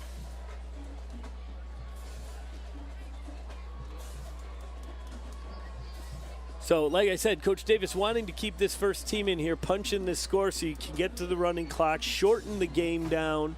You lessen your chance of injury, and also you just take away a lot of the variables by shortening the game like that. The give underneath to Bizarre again, and it looks like he's going to be right at the first down marker. Wow, Ruskell rode him a long time on that play. You know, I talked to Jack midweek because he took quite a beating last week. Passed him in the hallway, stopped him for a second, asked him how he was feeling. He said, better today. I think this was on Wednesday. He said, but it was a struggle the first couple days after the game. It was a very physical game last week. Absolutely was. And let's keep in mind, Ruskell's a big kid. He's not a light and dainty quarterback. He's not a fragile thing of beauty at 6'3", 195. And he just took a pounding. So that is a first down, first and goal from just inside the 10, a hair inside the 10. Rossetti in motion. Ruskell takes the snap, the give underneath to the Bizarre. And man, our offensive line is just opening holes. He got to the second level before he was touched again. Gain of only 2, but man, was that a hard run. Scout Springate checking in from Whitewater, Wisconsin. Scout was with the team, worked as a manager, did films for us, did all kinds of stuff. And he is wishing the Wildcats good luck in this game and the rest of the season. So hope all is well up in the land of the north up there, Scout. Great to hear from you. Ruskell on the give to Campo, and he's going to power his way in for a touchdown. Wow. Coach, there was a Bulldog safety right at the end of that run who could have met Campo at the goal line. And he saw that AC had a full head of steam, and he said, you know what? You can take your 6 on that. Now, I think Campo was going to get in just by sheer momentum either way, but that safety wanted no piece of AC coming up. And I don't blame him one bit. So now we're up to 40 points, Coach. So now with the extra point pending, we had one blocked, and that's another one blocked. That's a bit of a source of frustration. You can't have those kind of special team letdowns. Clock will stop on after touchdowns, after any scores, but it won't stop after incomplete passes. It won't stop on penalties either. So any reads you got, Coach Mix, you better get them in. If your child is interested in making a difference, learning about the culture of Cambodia, and traveling the world, please attend the parent meeting for the Cambodia service trip for LHS Caring for Cambodia Club on Tuesday, October 4th at 7 p.m. in the library classroom. If you have any questions, please contact Tiffany Owens at Libertyville High School, and she'll be glad to answer them for you. The kids who went on that trip last year have just raved about it. Oh, what you a hear great all experience. about it from them. Yeah, about the experience, about what they saw, what they learned. And if you're hearing us give shout-outs to everybody who's checking in from all over the country, they are doing it largely via email at wplive@lhswildcats.org. You can also hit us up on Twitter at CatTVLive if you are a tweeter. So either email or tweet is just fine.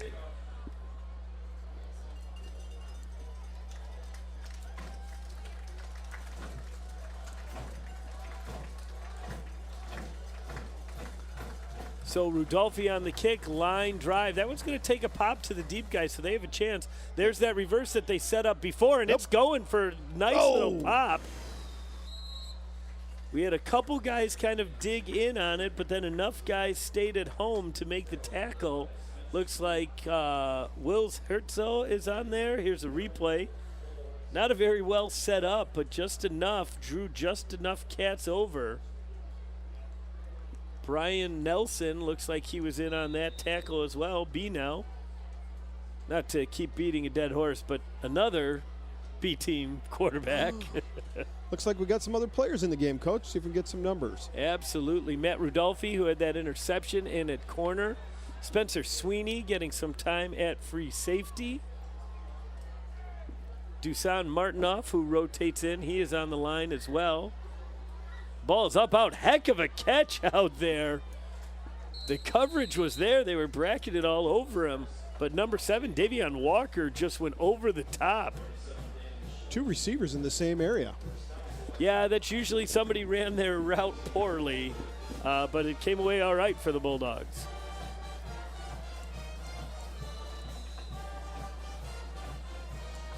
So first down for the Bulldogs after a nice kick return.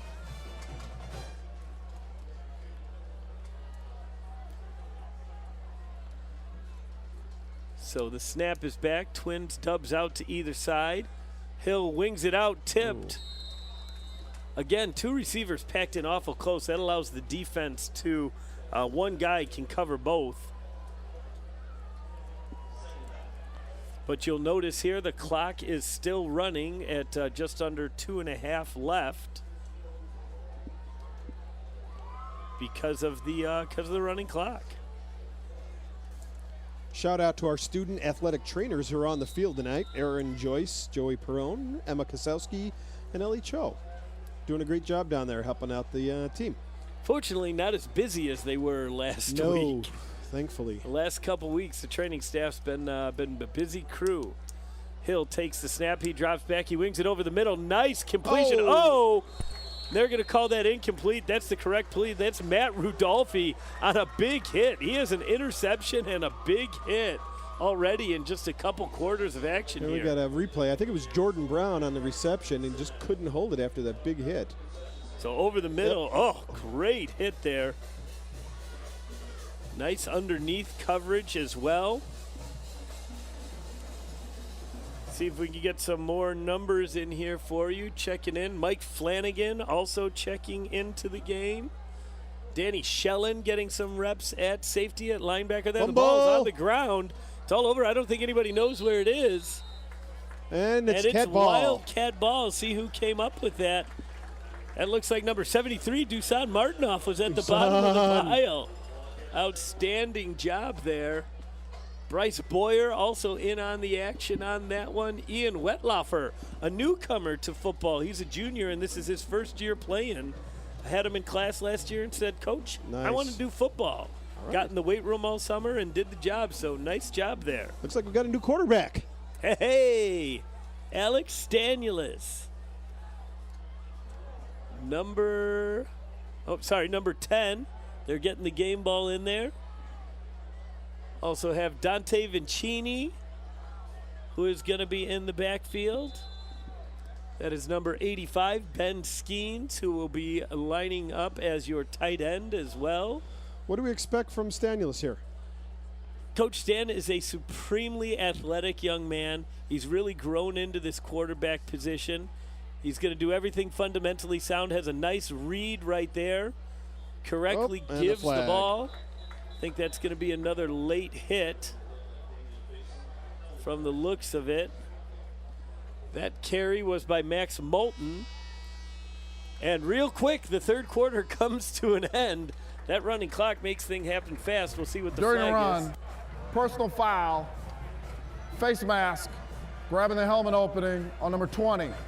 15-yard penalty from the end of the run. First down. So it'll also be the end of the quarter. Extra, 15 on that? Extra 15.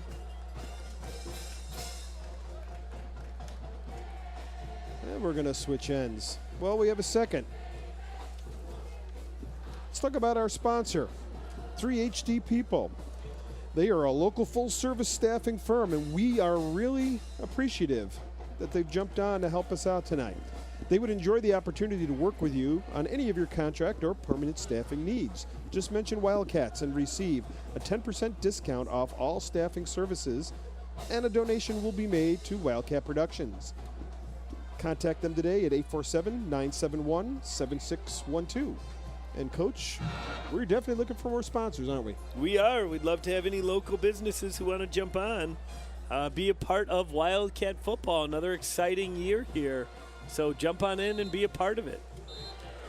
Coach, the band is playing Hey Baby right now, and that was one of the coolest moments of the assembly today. It seemed very spontaneous at the end of the assembly. It didn't seem like if it was even part of the plan. The band kind of jumped into it, and everybody in the gym, all four of the grade levels, just kind of got in and started singing it. And it was a pretty cool moment there. Untimed down for the third quarter. Oh, sorry, I was just talking over the ref. Not sure what he said. We moved back to this side. What is going on? Oh, because a defensive penalty can't end the quarter. You can't, the clock can't die. There will be an untimed down. At the end of a quarter? Not at the end of a half or at the end of a game, but see, learning something new. Along with a lot of you people. That's what they're doing. If that's the correct interpretation, I am not entirely sure of that. Stan takes the snap. The give is underneath to Moulton, who's going to pick up about 2 before he's wrapped up by a host of Bulldogs. So now we'll go to quarter. Hey, got a quick check-in here from Sam Parker, who wanted to know what the final interpretation was on the Batavia game. So for those of you who checked in, that was a week 1. That was an exciting end to the game. Crazy end of the game. And essentially what happened was the offense jumped. The Batavia offense. Batavia offense jumped, which then would have stopped the clock. So the Ben Arnold interception that wasn't. But then the Wildcats called a timeout because we didn't have the proper defensive personnel on the field. Now, had that timeout not been called, the clock would have started after the penalty as soon as it was put down. And Batavia might have had a chance to get a playoff, but it would have been tough. But because the Cats called a timeout, the game clock doesn't start until the ball is snapped. So that gave them time to kind of settle in, get their field goal unit, and allow that to happen. So, Sam, hope that explanation is I did a good enough job with that. Cats lost a tough one there, but if you've been following, Batavia is absolutely rolling through the season, and so that is not a bad loss for the Cats at all, who are sitting pretty, looking to wrap this up and go 3-1. Stan takes the snap. The give is aside to Bolton, and he's showing some speed. He's around to the right and takes a big hit, but stays on his feet. Wow. Jalen Bay McKee is not afraid to lay the lumber in there. I think Max, he was trying to give some back on that play. He absolutely was. The best running backs deliver a blow as well as take one in situations like that. We got to look at it. So Stan on the give. Max is around. And then here comes McKee right into your screen. On the offense, number 35. Just trying to throw a shoulder, but Max keeps his feet. From spot of foul. Second out. Another flag is down. These refs are obviously getting paid by the hour tonight because they're in no rush. Just want to keep it going. But it is a running clock, so at least we're not stopping the clock anymore for the penalties. So Stan takes a snap. The give is to Moulton. Carries out his fake and runs it right over to Coach Davis for the play call on a 3rd and what will now be about 16. Interesting thing about running an up-tempo offense here, Coach. Even when you're up like this, I mean, the play clock is just getting started now, and they already have the play in. Coach Davis does not want to slow down the tempo because you want to get used to playing at this speed. So even though you'd like to take more time off the clock, you want to keep everybody up to speed. Yep, we moved. So little jump on the outside there. Looks like we got a little too excited. Dead ball, false start on the offense, number 22. 5-yard penalty, third I down. think Stan was going to get a chance to throw the ball there, and our receiver on the outside might have felt like he was a primary target, and he got a little excited. So that brings up a 3rd and 21 for the Cats. We'll see what Coach Davis allows Alex to take a shot at here. Still Moulton in the backfield. He pulls right away. It's out to Nico Calesi, who's got some room. A nice downfield block. Oh, and they're going to call a flag on that. And I do not agree with that call. I think that was just a nice downfield block. Kept his feet moving, got his hands out. And that's going to take away a nice Holding pitch and catch. On the offense, number 4. 10-yard penalty, third down. I did not see it that way, but I'm also not that close, so I don't know that I can. I don't know that I can judge that. So a few more new Cats checking into the game.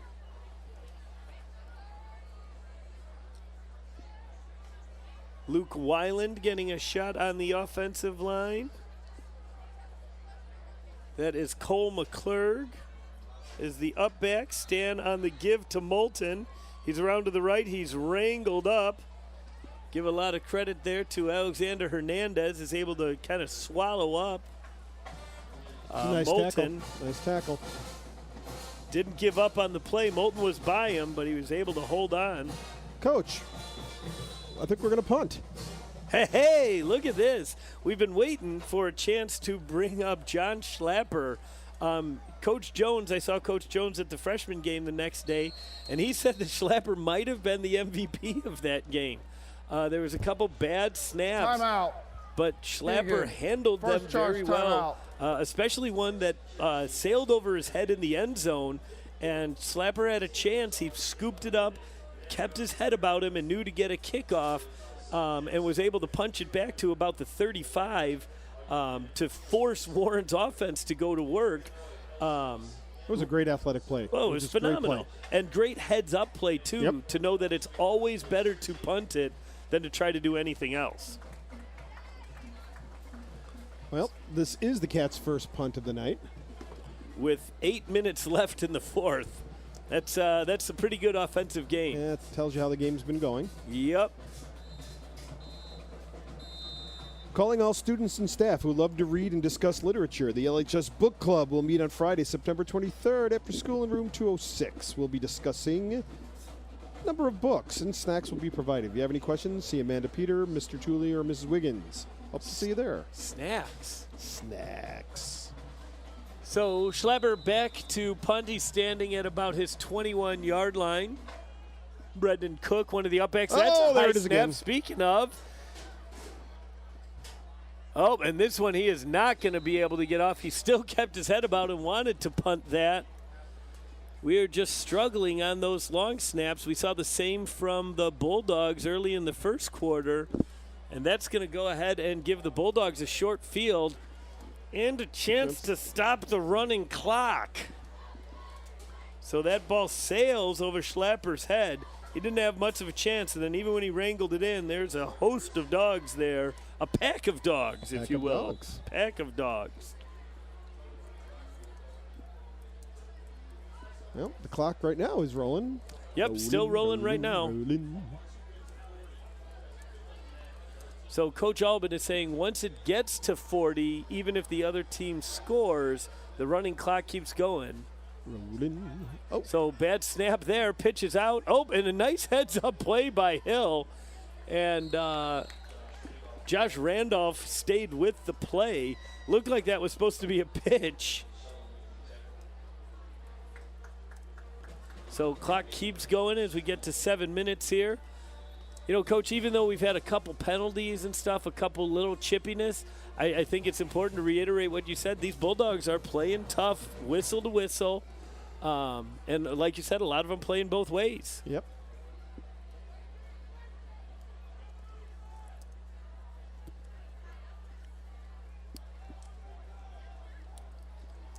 So it is 2nd and goal from the 10, and there was too many guys moving there. Or did the play clock run out?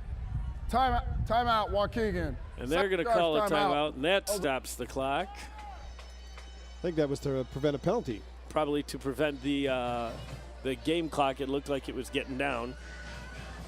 Please join Libertyville High School's Club athletes committed to excellence for the 24th annual Red Ribbon Coos Classic 5K race, walk, and fun run on Sunday, October 23rd, 2016 at 10 a.m. Each year, Athletes Committed to Excellence hosts the run to support drug and alcohol prevention programs at Libertyville High School. The 5K race walk and the 1 mile fun run begin and end at Libertyville High School in the football stadium. To register, simply go online to Libertyville High School's homepage and click the link for the Red Ribbon Race. Want to give a shout out to Alec Doctor, who is our producer down for Wildcat Productions tonight as well. Doing a great job. He's in charge of in charge of pretty much everything, of making us sound good and making us sound like we know what we're doing up here. Doctor, give me the news. And he does. So Cats defense still on the field. 2nd and goal from the 10. Bulldogs just had to take their second timeout. Only way they can stop the clock right now. Hill is under center. 2 receivers off to the right. He naked bootlegs out. There's a flag on the field, and that is a trap. Goes underneath, incomplete. But the clock will just keep on ticking here. Flag right at the line of scrimmage. Rolling. I think it would be fair to say that this officiating crew didn't have their best night tonight. Confusion with the clock. We have a chop block on the offense. 68 and 6. 2 players high-low. That's a 15-yard penalty from the spot of the foul. 2nd down. That in the defensive scout, that their center has a tendency to do that. That sometimes he gets lost in space and he'll chop block to try to make up for that. That's illegal. That's hard. That's very dangerous on people's knees. So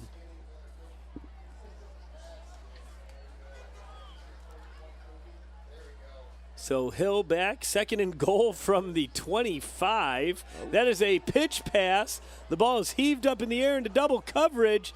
Nice pass. But nice try, but out of bounds, incomplete. That was Andre Brown. That's the halfback pass. And funny that I just had that defensive play, so here it comes. He's coming around. There's the handoff, and he's looking to pitch. Nice job, Cats staying at home. Alex Jackson providing a little pressure. The coverage there looked like that was Brian Nelson. Rudolphi was over there as well. Matt Rudolphi, Brian Nelson.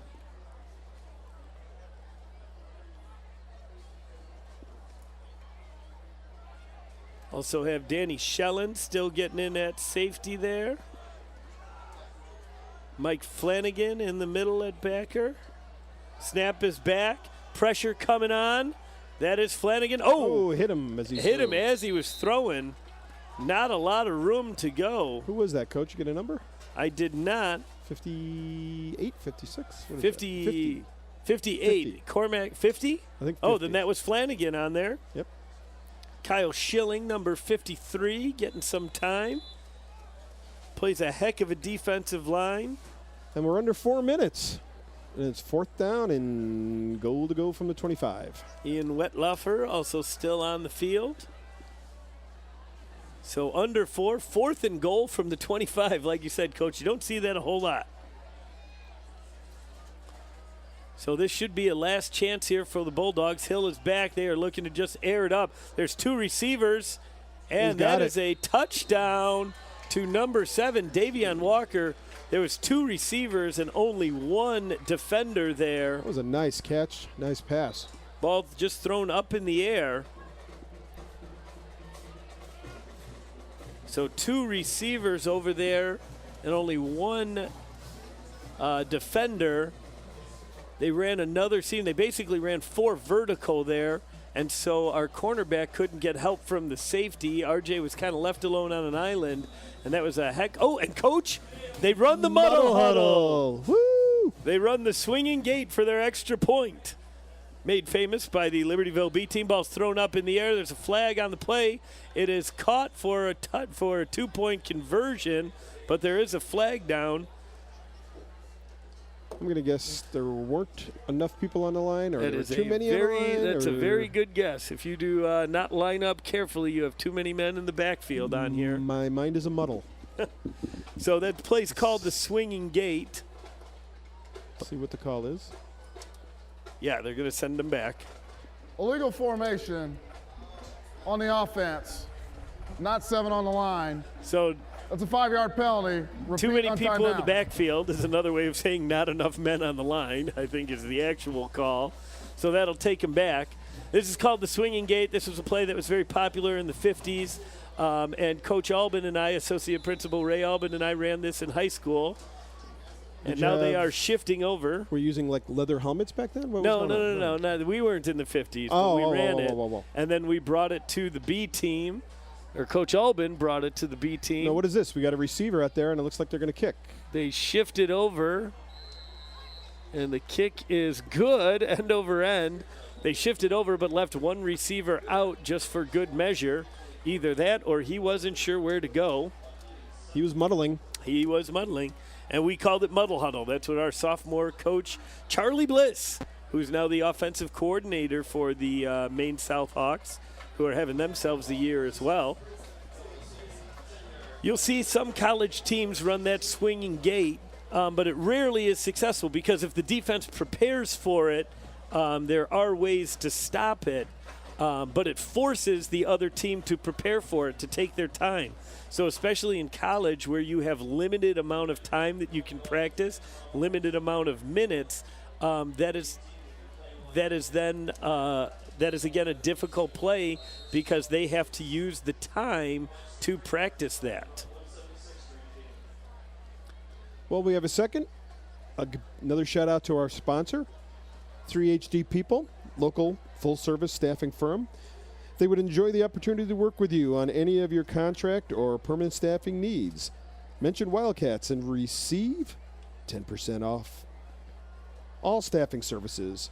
And they will make a donation to Wildcat Productions. Contact them today at 847-971-7612. Thanks again to 3HD People.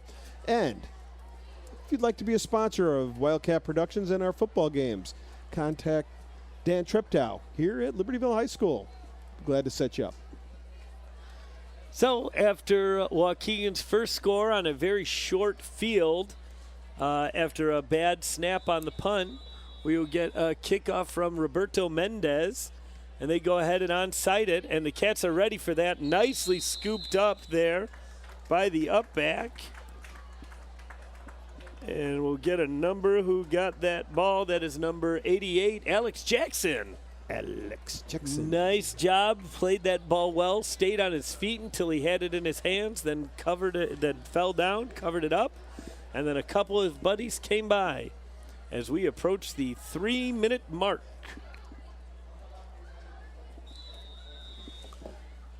So got some other new Cats out there. Bryce Parker is still out there. Number 16, Dante Vincini checking on the line. Alex Stan, the handoff goes to Max. No, Stan keeps it. He's got a lot of running room. Excellent play. Oh, and that is a late hit. That's unnecessary.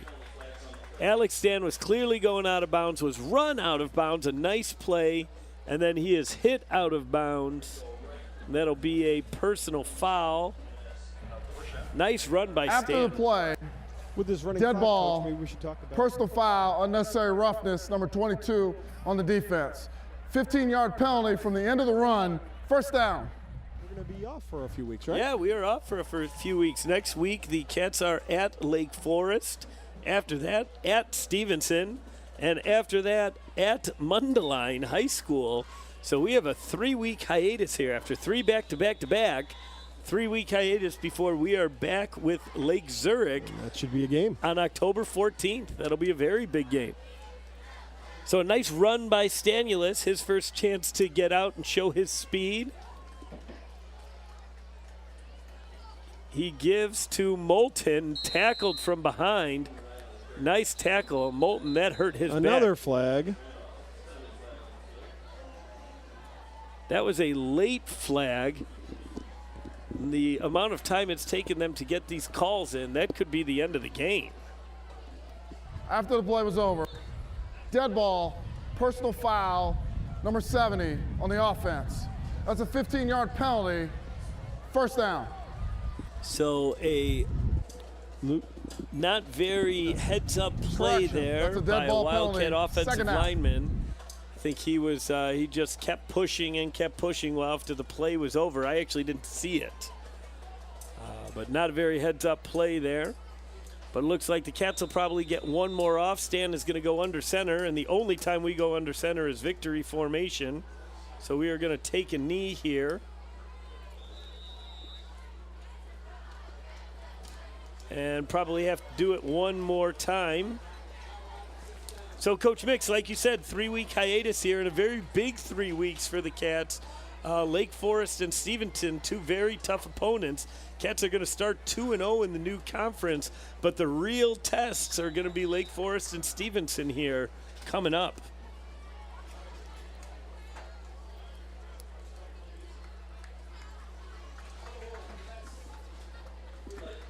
So, the Libertyville Wildcats will start out 2-0 in conference and 3-1 overall with a commanding 40-7 victory, but still plenty of things to work on, I think, from this game. Absolutely. Coach Mix, what's your takeaway here? I think special teams is still, not set. You can't afford those kind of No, we letdowns can't. against a better team. Hats off to Waukegan. They played very hard, played very spirited. But they just don't have the talent, don't have the numbers that we do, that the Cats do this year. But you can't afford those kind of letdowns against our next opponents like Lake Forest and Stevenson. They will make you pay. So, would like to give a shout out to our sponsor one more time here. 3HD People, thanks again for the sponsorship of tonight's game. And give them a call, 847-971-7612 if you want help with your staffing needs. So, thank you tonight for everybody from Wildcat Productions. A great job tonight by the Wildcats. Coach Jones, Coach Davis, and Coach Budge have their team going in the right direction. Fantastic job by the Libertyville Marching Band tonight. Everybody who is celebrating homecoming, the parade is tomorrow at 9:30 in town. Everybody who's going to the dance, have a good and safe time. On behalf of Coach Bill Mix, this is Kevin O'Neill for Wildcat Productions. Thank you very much for listening. We'll see you in 3 weeks.